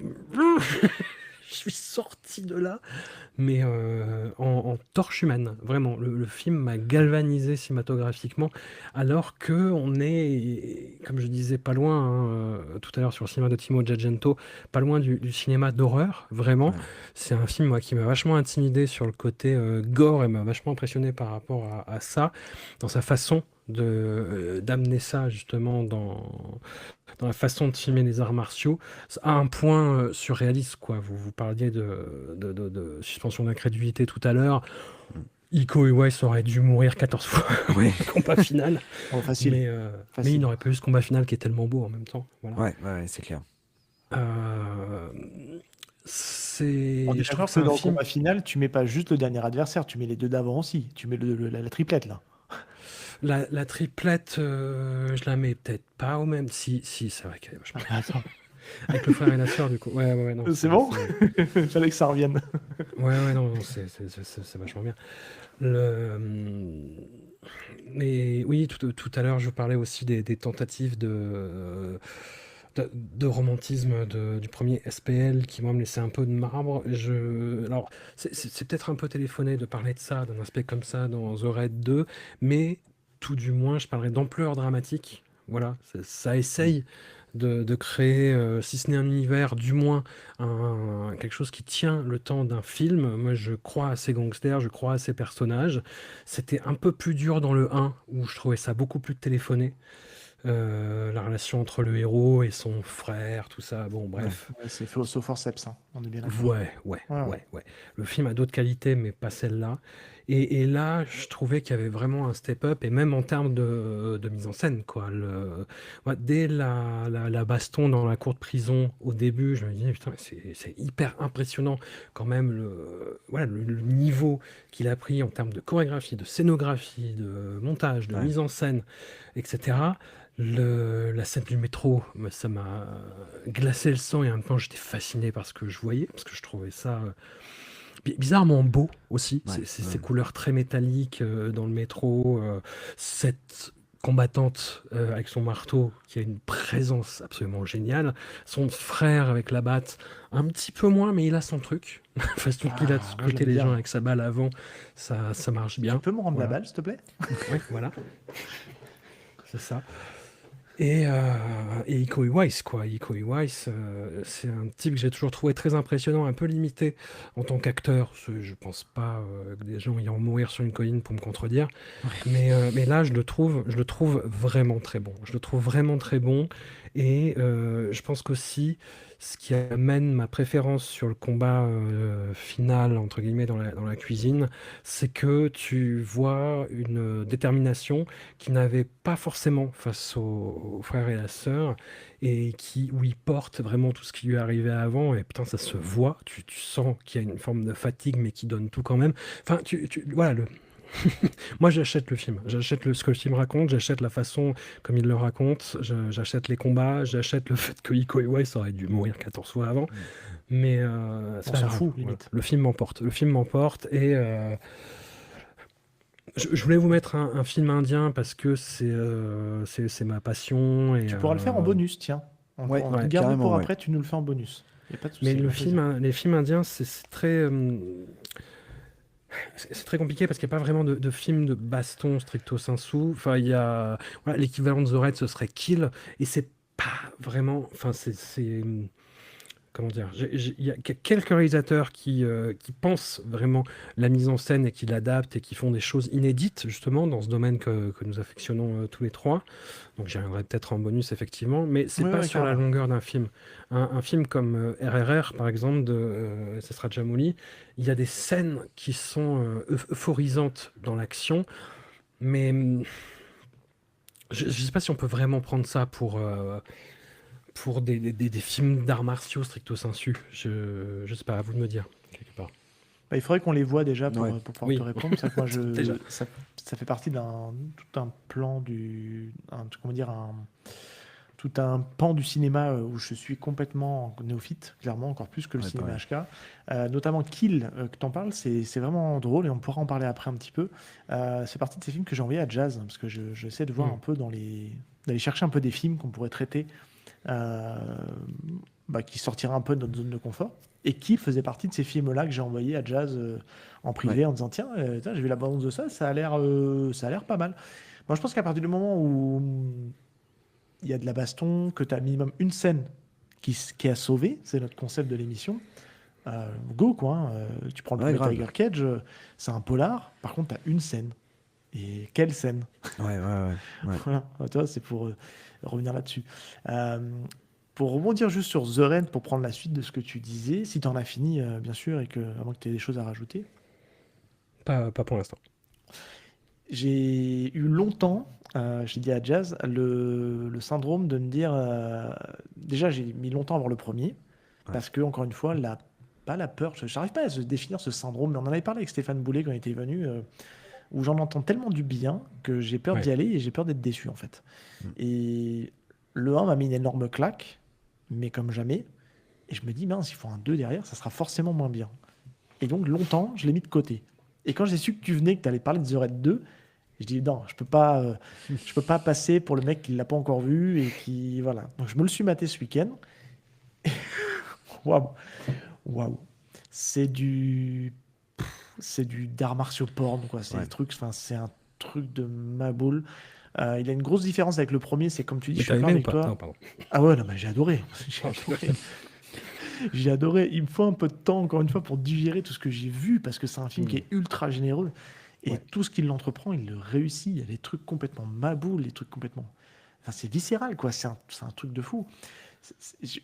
Et au final, je trouve que les 2 heures, on les sent pas passer, quoi, parce que ça... Je trouve que ce que je disais à Jazz, il me dit, ouais, je trouve qu'il y a un ventre mou. Mais je dis, non, j'ai pas vu de ventre mou, en fait, parce que le film, je trouve qu'il est quand même assez bien équilibré dans l'ensemble. Euh, et on a besoin d'installer un lore, parce que c'est ça, en fait, qui n'a pas le premier, en fait. Le premier, on te met une situation donnée, un lieu donné, et puis pendant une temporalité donnée. Là, le film, en fait, il prend tout le strict opposé de tout ce qu'il a fait dans le premier. On est dans un monde ouvert. Le film s'étend sur plusieurs années. Il y a tout un contexte qui est mis autour. Et ce que j'aime beaucoup, c'est qu'en fait, il te prend en fait le postulat de fin du premier en te disant, ok, on part de là, mais par contre, en fait, tu n'as vu que la surface submergée, immergée ou submergée, je confonds toujours les deux, de l'iceberg, en fait, quoi. La phase visible de l'iceberg. Parce qu'en fait, en dessous, il y a encore un truc encore plus énorme. Et waouh, quel film, quoi. Enfin, franchement, tu parles de la scène de la prison, ça te met déjà une première mise en bouche. Et après, tu as la scène de l'autoroute, t'as que ça, tu peux en lister en fait un paquet. Et ce que je trouve qui est vachement énorme dans ce film, il y a un côté très, encore plus jeu vidéo que dans le premier. On a un personnage, en fait, comme tu dis, il aurait pu mourir 15 fois, mais en fait, entre-temps, il se prend des recharges tu sais, de vie, parce qu'il a des checkpoints, donc il recharge sa vie. Et en plus de ça, il monte en compétences, parce que il prend du level et il devient de plus en plus fort à fonction de qu'il affronte ses ennemis pour arriver au mec de fin qui est censé être le meilleur, quoi. Et on te donne un combat maboule, quoi. Enfin, c'est un truc. Et il y a beaucoup de choses qui sont inversées, c'est-à-dire que on te présente le personnage du frère et de la sœur comme étant très fort, et lui se les gère à deux, quoi. Alors que Yaya Rouyan, dans le 1, ils ont été obligés d'être à deux pour le fracasser. Ouais. Et là, il est à 1 contre 2 et il gère, quoi. Et il se termine avec le boss final où c'est un combat complètement maboule. Enfin, je veux dire, franchement, impressionnant, quoi. Et c'est là que je me dis, quand j'ai vu ce film-là, j'ai dit, ok, je comprends maintenant pourquoi il y a eu une team, la team Ike Ways en cascade, au même titre qu'on pourrait dire à l'instar de la team de cascade de Jackie Chan. Je me dis, ok, je comprends que maintenant ces mecs-là, ils ont pignon sur rue, tu vois. On se dit, on fait appel à eux pour faire de la cascade, pour s'entraîner, pour préparer des combats, régler des combats. Parce que maintenant, laisse tomber, quoi. C'est un truc de maboule. Et ce que j'aime beaucoup, je terminerai par ça, c'est que j'aime beaucoup aussi un petit peu le personnage qu'ils ont. Pour le coup, le seul personnage qui est mis au forceps, c'est le personnage de Yaya Rouyan qui est mis dans le film parce que c'était pour lui rendre hommage. Le mec, il a bossé sur le film, il a fait avec Iko Moi, Uwais, ça me va. mais moi Moi, aussi, ça me pareil, va. c'est ce que je te dis. C'est un forceps qui est Ouais. bien mis parce qu'ils arrivent à lui mettre un petit peu il y a une narration, il y a un peu il y a de la dramaturgie dans l'écriture de son personnage que je trouve hyper touchante. Il le fait bien. Il joue un autre personnage, il faut le dire. Il ne joue pas le même personnage que le premier, ça aurait été compliqué. Mais j'aime bien parce que c'était compliqué de le réinsérer dans le film. Ils lui ont quand même trouvé un petit rôle, un petit arc narratif qui prend 20-30 minutes, tu vois, et il lui donne une putain de scène. Et puis voilà, et franchement, t'es content de le revoir parce que l'acteur est super, il se bat super bien. Et le film, non, c'est une énorme claque. Franchement, moi, j'ai dit waouh, Ouais, qu'est-ce tu que fais je viens de plaisir. voir, quoi. Ils auraient pu le faire jouer le rôle de MacDog, hein, sans problème. Hein. Highlander 2 bien fait revenir Sean Connery alors qu'il avait perdu la tête. Donc, non mais Bon, ouais, la fin d'Universal Soldier, hein, Dolph Lundgren, Oui, c'est voilà. du hachis parmentier, quoi. c'est Oui. ça. Mais on te l'explique ça dans le film. Oui, Il y a oui, l'histoire de clonage, je te rappelle. oui. Ok. Mais je te rejoins sur le 2. Moi, malheureusement, je l'ai pas découvert. Le un, je l'ai découvert au cinéma. Le 2, non, parce que les sorties françaises, à l'époque, j'étais à Bordeaux et bah, c'était pas ça au niveau des séances. Donc, c'était compliqué à voir The Raid 2. Encore plus, c'était un film attendant de 16 ans. Donc, on avait un peu moins, encore moins Tu de comprends séances. pourquoi, hein. Ouais, ouais, ouais, non, mais carrément, ouais. Mais on avait beaucoup moins de séances. Et pour autant, alors j'ai beaucoup aimé. Je l'ai découvert en Blu-ray, j'ai beaucoup aimé le film. C'est du Bigger, Faster, Stronger hein, par rapport au premier opus. Dès la scène d'introduction, euh, tu sens que Gareth Evans se fait plaisir. Il se dit, j'ai carte blanche, le premier a cartonné, j'ai carte blanche, je vais tout déchirer, je vais faire ce que je veux, et je vais faire ce que je n'ai pas pu faire le premier. Donc ça c'est vraiment top. Moi je suis de la team voilà où je découvre à un moment donné où mais peut-être après il faudrait que je le revisionne une nouvelle fois mais c'est vrai que encore une fois la dernière fois j'ai visionné ça devait être il y a je sais pas peut-être 2 ans. Je sens à un moment donné il y a quelque chose, pas une lassitude mais je sens un ventre mou, je me dis ah, ça commence à faire long. Alors peut-être parce que bah voilà, je vois que le film dure 2h20 et tout ça et que mais je trouvais que le film patinait un peu et bon. Pour autant, je trouve les scènes de combat énormes. Je trouve que c'est la scène finale, elle est juste ma boule. Euh, mais voilà, c'est ce petit côté où je me dis, ah, s'il avait peut-être réduit de 20 minutes le film, bon, ça aurait peut-être gagné en rythme. Mais peut-être que je me trompe et c'est juste ma vision comme ça où je me dis mince, ouais, c'est un peu plus compliqué. Et c'est vrai que j'étais Ou pas. alors c'est ton nouveau syndicat du crime 2, on C'est sait mon pas. nouveau syndicat des crimes 2. Ouais, mais c'est vrai que j'avais pas été déçu quand Gareth Evans avait dit bon, The Raid 3 peut-être, peut-être pas. Je m'étais dit, mec, en fait, il faut mieux que tu t'arrêtes au 2 parce que tu sors par la grande porte. Faut pas un troisième opus parce que après. C'est un super réalisateur, c'est un super scénariste, donc je me fais pas trop de soucis. Là, il va sortir sur Netflix Avoc avec Tom Hardy. Bon, je pense que ça peut être une petite tuerie parce que c'est pas un Yes Man. Mais voilà, j'étais plutôt content, satisfait qu'ils disent bon, bah, le 3 on verra bien. Qu'ils se précipitent pas dans la gueule du loup et qu'ils sortent par la grande porte avec The Raid 2. Ouais.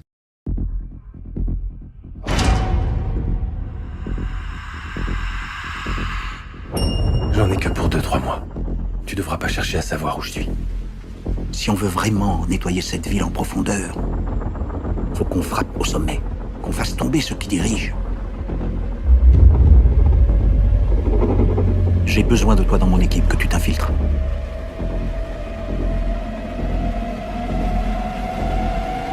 Et après ça?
Épisode 5 de la série, la première saison de Gangs of London. Vous Oui, avez vu ça ou pas? non, Non. j'ai pas vu. Voilà, réalisé par Gareth Evans. À la limite, pas besoin d'avoir vu la série, c'est voilà, Gangs of London, c'est tout ce que vous avez besoin de savoir. C'est dispo quelque il part y a Xavier Jean, c'est ça qui a Ouais, réalisé aussi, aussi. ouais. Ouais, ouais. Et l'épisode 5 donc, de la première saison est réalisé par Gareth Evans, c'est l'assaut d'une maison. Regardez ça avant de dormir, ça vous fera faire des beaux rêves. Ok. Ouais, c'est les bons arguments. Gangs of London, hein, on est d'accord. Hein. Gangs of London, ouais. Ouais, elle est sortie à peu près en même temps que la série que t'aimes bien, Warrior. Hmm. C'était C'est- 2020, ouais. Je sais Ouais, pas, ouais, j'ai pas ouais, les ouais. dates pour Warrior, mais ouais. Mais Ouais, ils ont recruté d'ailleurs l'acteur de Warrior hein, dans Gangs of London, non? Ou je me trompe?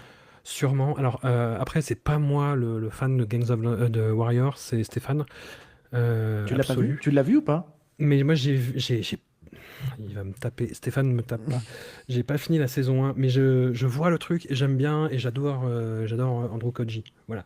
Mais Ouais. voilà, faut que je me mette un coup de pied au cul pour finir, mais ça a l'air super. Ça a l'air Et super, mais j'ai pas fini la saison 1 encore. j'ai envie de te dire oui et non pour le coup de pied au cul, parce qu'en fait, tu vas vite. Enfin, la saison 2 est supérieure, hein, parce qu'elle est assez maboule jusqu'à cette fameuse fin de saison.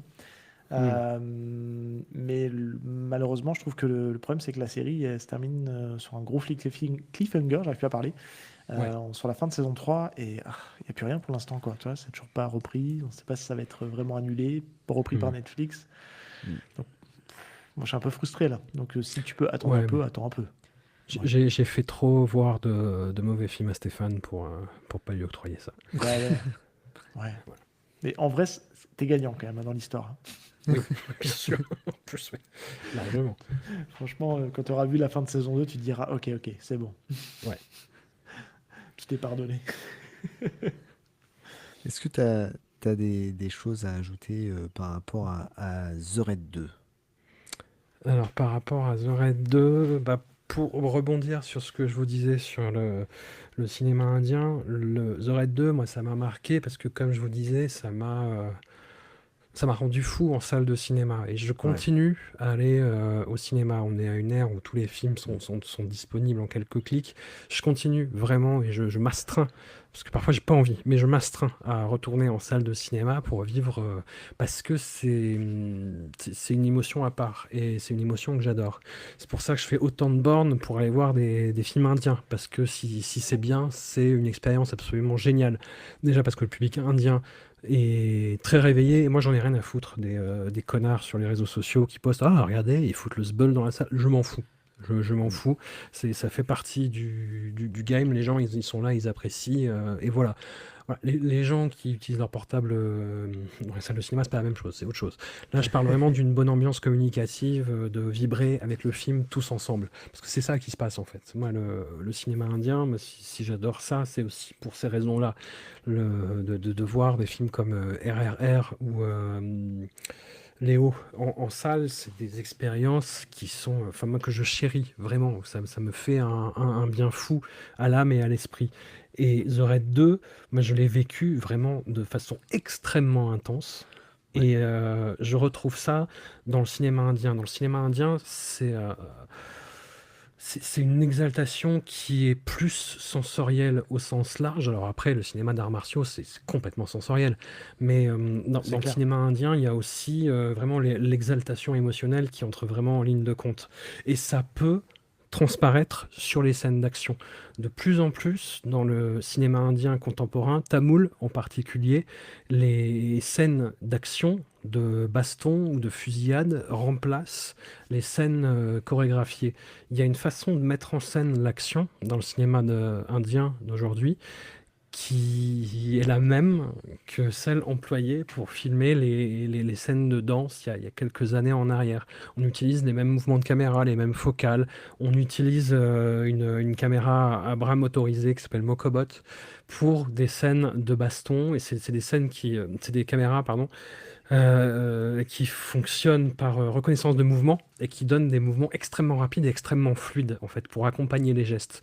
C'est une nouvelle façon de mettre en scène l'action qui, moi, me passionne, qui est un peu utilisée dans certains films chinois, dans des DTV ou des productions middle, où ils peuvent se permettre de faire des expérimentations, mais ça marche moins bien que quand c'est maîtrisé par un très bon metteur en scène indien. Je pense notamment à un cinéaste qui s'appelle Lokesh Kanagaraj, qui fait des polars. C'est lui qui a fait Kaiti, Vikram et Léo, qui sont des films, voilà, une trilogie de polars, enfin voilà, gangsters contre ripoux, contre flics, gangsters contre gangsters, ultra violents à chaque fois, avec des scènes de fusillade et d'action absolument dantesques, beaucoup trop too much, vraiment, dans vraiment la lignée de la dernière baston de The Raid 2, quoi.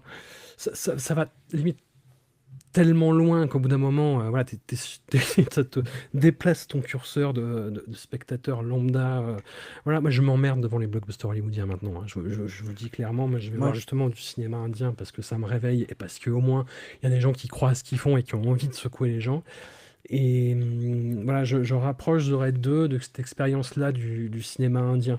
Je vous disais, il n'y a pas vraiment. Enfin, si, bien sûr, il y a des contre-exemples, mais qui sont pas forcément les meilleurs films en plus de films d'arts martiaux. Voilà, il y a un renouveau dans le cinéma d'action en ce moment qui se passe en Inde, qui est passionnant, qui est foisonnant, qui va dans tous les sens. C'est aussi eux qui font peut-être les pires films d'action en ce moment, pour être tout à fait honnête. Ouais, J'ai il y a vu un. je pense qu'il y a une surproduction, ce qui fait que tu as à boire et à manger, quoi. Ah oui, oui, oui, non, faut trier, hein. Parce qu'en plus, le truc, c'est quand il y a un film qui marche, il y a des générations de copies derrière, et quand tu tombes sur une génération de copies, de génération de copies, de génération de copies, là, je suis tombé sur un film Canada qui s'appelle Martin, enfin Martin, qui est un film de gros bœufs, mais les Fast and Furious, c'est Shakespeare à côté, quoi. Enfin, c'est vraiment le film de gros bœufs suintants qui, avec du sound design, quand il marche par terre, ça fait pouf, tu vois. C'est c'est vraiment un film bovin, quoi. Ouais, putain. Et on est d'accord que toi, quand tu vas aller voir au cinéma, donc tu fais beaucoup de kilomètres, c'est que tu vas sur Lyon, Paris, c'est une des deux salles, c'est quoi? Alors, généralement, avec de la chance, moi je suis à 30 bornes de Grenoble à peu près. Quand j'ai de la chance, c'est sur Grenoble, mais ça arrive hélas pas très souvent. Généralement, c'est Bourgoin-Jallieu qui est à. Le kilométrage, j'ai peur de dire une connerie, mais c'est à 1 heure en train. Et souvent à Lyon. Voilà. Quand je suis à Paris, je me démerde pour aller voir un film parce que autant en profiter. ouais. Oui. Et voilà. Parce que c'est vrai qu'aujourd'hui, ça reste quand même.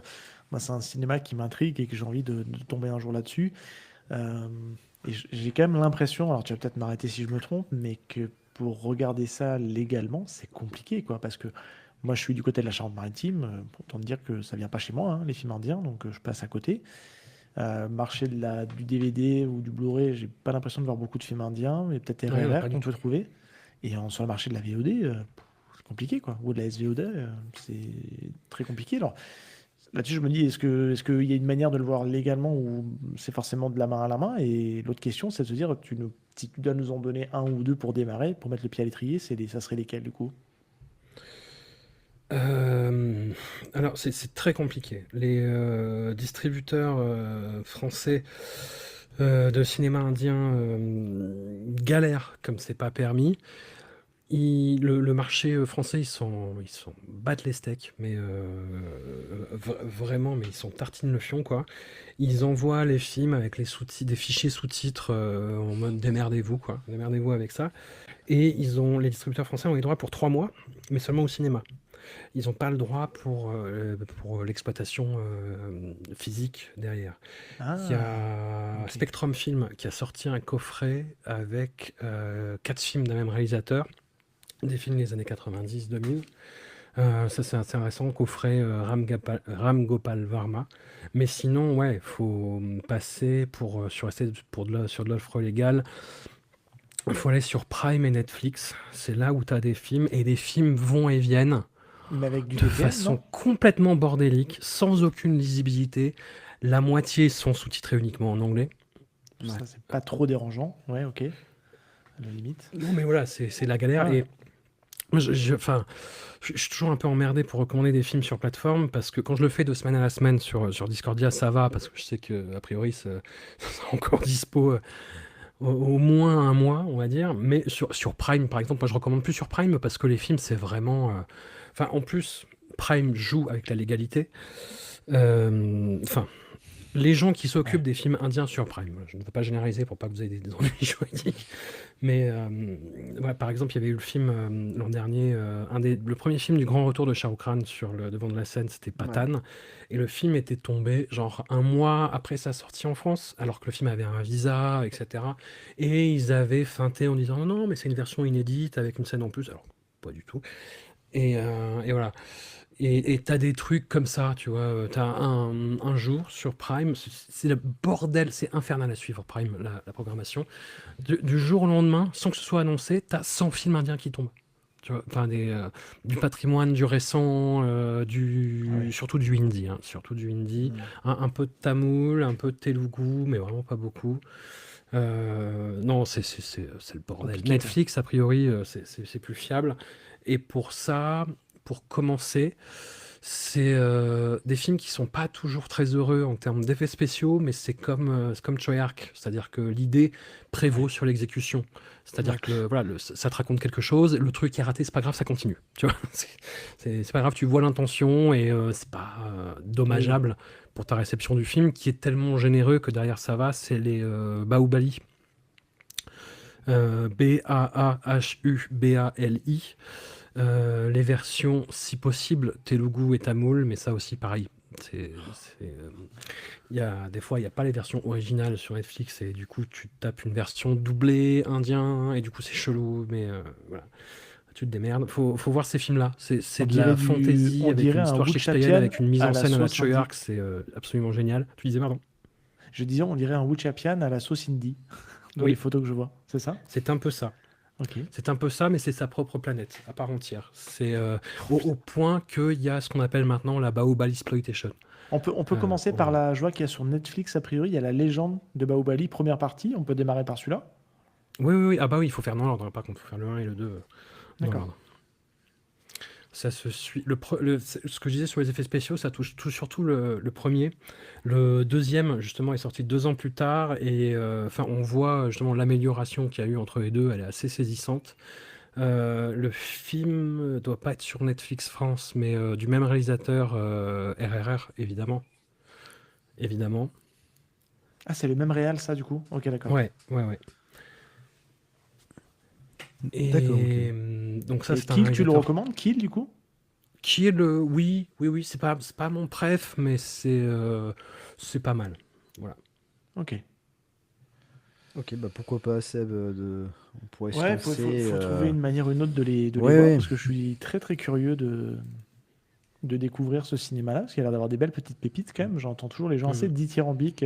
Alors ça peut être comme tu dis, hein, ça peut être soit ça tombe chez Nanarland, soit ça tombe sur les cahiers du cinéma, quoi. Voilà, c'est bon, désolé, hein, peut-être la comparaison est foireuse, mais en termes d'action, moi, je pense que vous allez vous régaler devant Léo.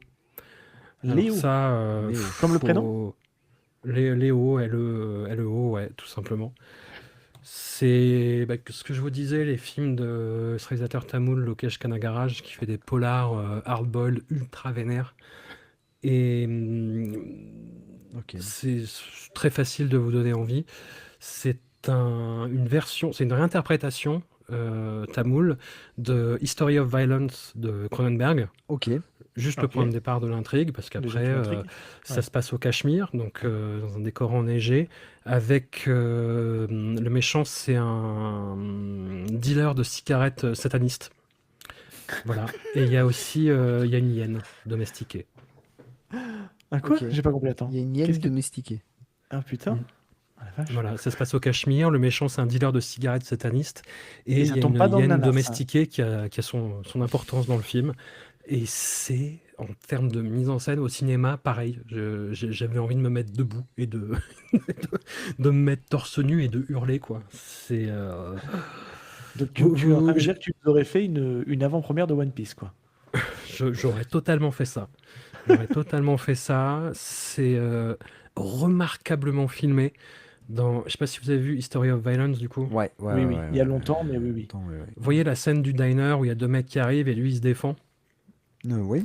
Bah, ils te refont ça en mode ultra violent à 1 contre 5 avec un gars, c'est pas un artiste martial, mais c'est un très bon danseur. Et les mouvements, la mise en scène, la dynamique de la scène est complètement dingue. Enfin, c'est complètement dingue. Et la baston finale dans un entrepôt, il y a une scène de danse dans un entrepôt qui est filmée avec cette caméra dont je vous parlais, avec des drones, avec 500 mecs qui dansent. Et ce gars-là devant au premier plan qui se la pète comme un fou. Et c'est génial. Et c'est génial. J'étais là, je disais, mais oui, mais c'est ça qu'on veut. Mais on ne tombe pas dans le nanar avec tout ça.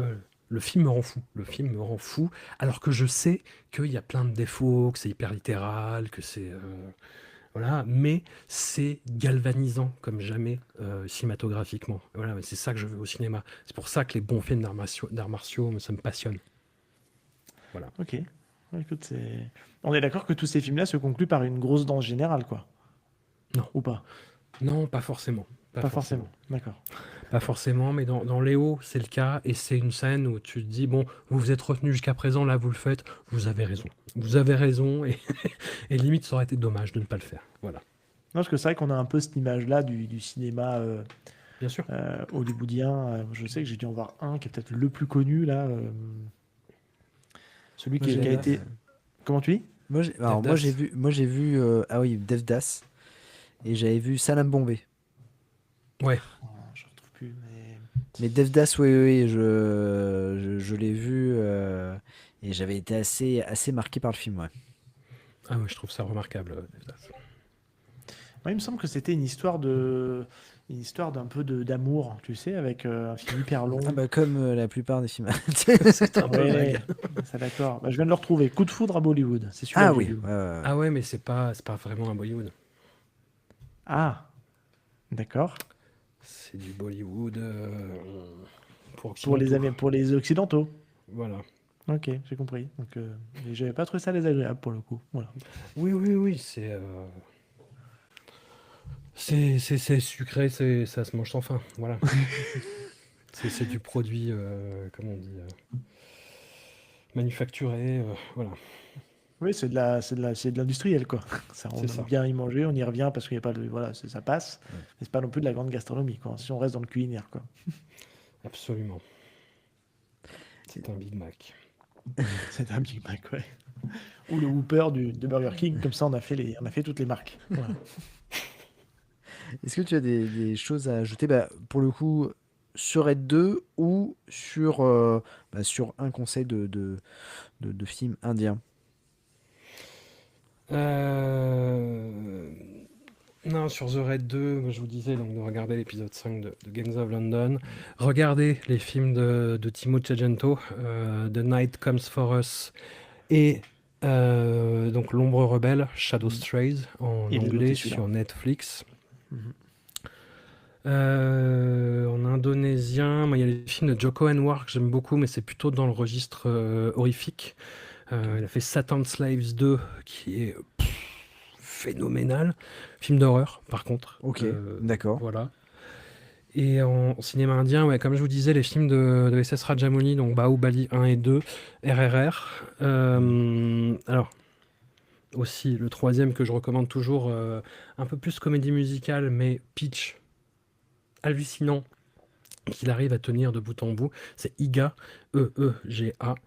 C'est un garçon qui rencontre une fille, son rival amoureux l'assassine. Au bout d'une demi-heure, assez rapidement, tu te dis, ah, tiens, c'est court Oh, putain, pour je vois un les film indien. visuels, je dis qu'est-ce que c'est que ce truc? Et en fait, il se réincarne en mouche, Ouais, c'est ça que je vois. et il retrouve son assassin, et il va lui rendre la vie impossible pendant 2 heures. Et c'est génial. C'est un Pitch des films improbable. qui me fait le plus pleurer de rire, je pense, au monde.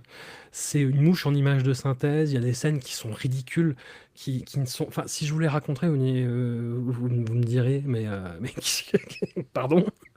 Mais ça tient, ça marche. C'est voilà, c'est des images de synthèse un peu roots des fois, mais c'est pas grave.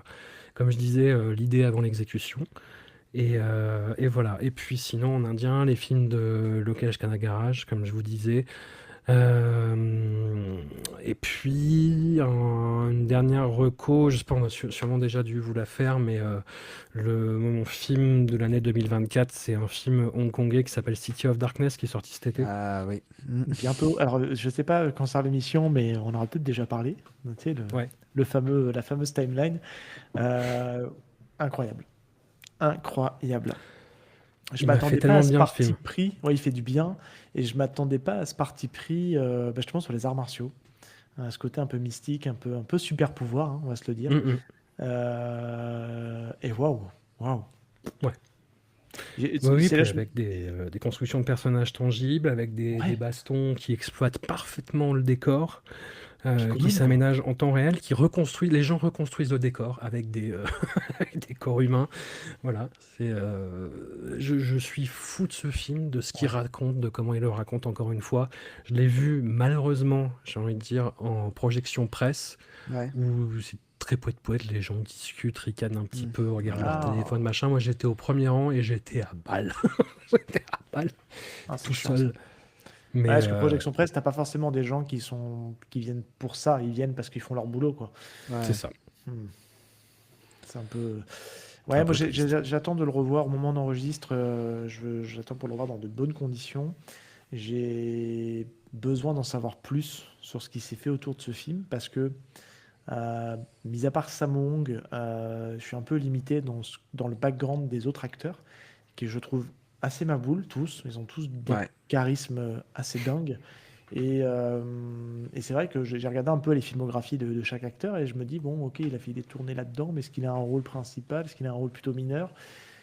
Et au final, tu vois, encore une fois, je vais peut-être dire quelque chose, il y a peut-être qu'ils vont me sauter dessus en me disant, mais si, il est là-dedans, il est énorme.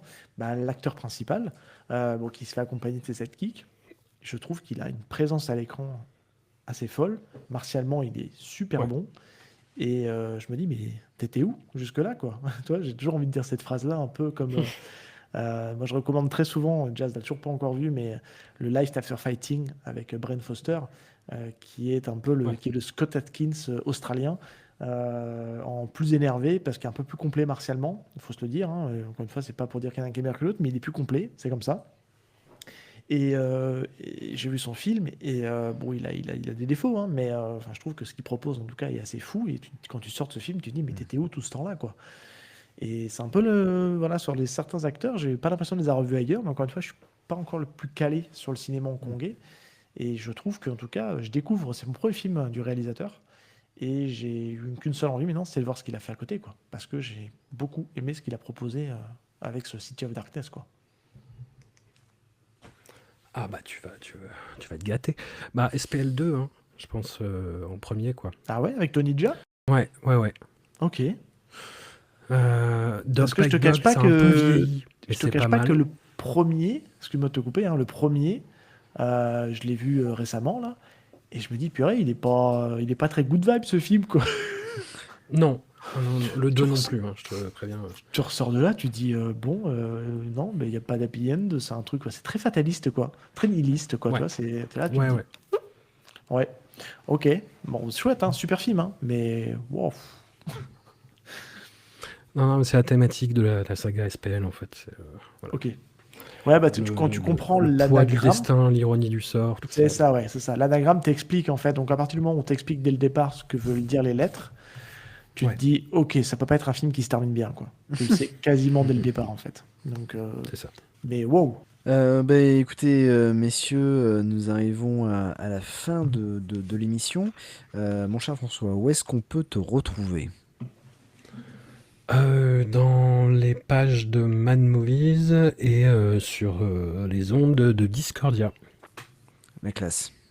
Ok, bah, c'est noté. De toute façon, on mettra le lien du podcast dans nos liens lors de la sortie du podcast, dans notre épisode, sous notre épisode. En tout cas, c'était vraiment super de t'avoir.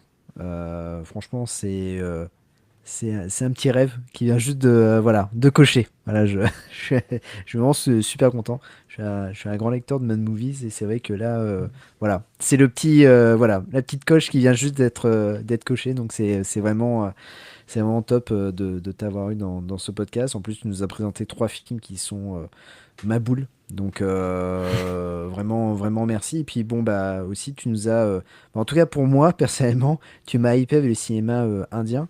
Ah, Parce moi aussi, que hein, c'est vrai complètement. que c'est un cinéma que je vais un peu à reculons, de par la durée déjà, parce que c'est souvent des films qui sont entre 150 et 180 minutes, et même un peu plus. Donc c'est Ouais, vrai mais que comme j'ai... les films hollywoodiens maintenant, hein. Oui, voilà, mais c'est ça. Mais en fait, en prenant du recul, je me dis, j'ai pu voir un John Wick qui dure 2h40, je peux voir un film indien aussi de la même durée, donc ça me fait moins peur. Mais c'est vrai que là, j'ai pris note de tes différentes recommandations et peut-être ouais iKick va va s'y mettre à un moment donné, on va peut-être présenter un film.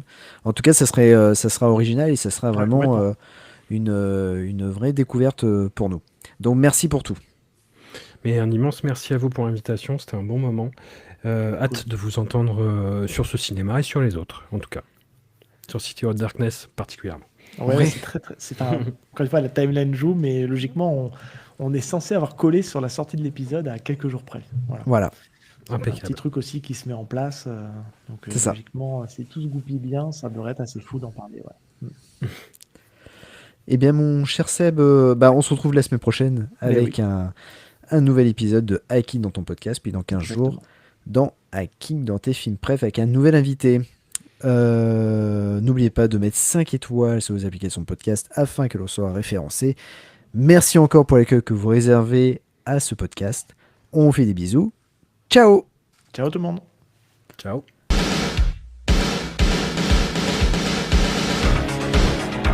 Je connais le kung-fu. Prouve-le-moi. 4e 4. Le petit dragon accroche sa proie. Et avec sa queue, il frappe. Bien joué. Mais une brique ne rend jamais les coups.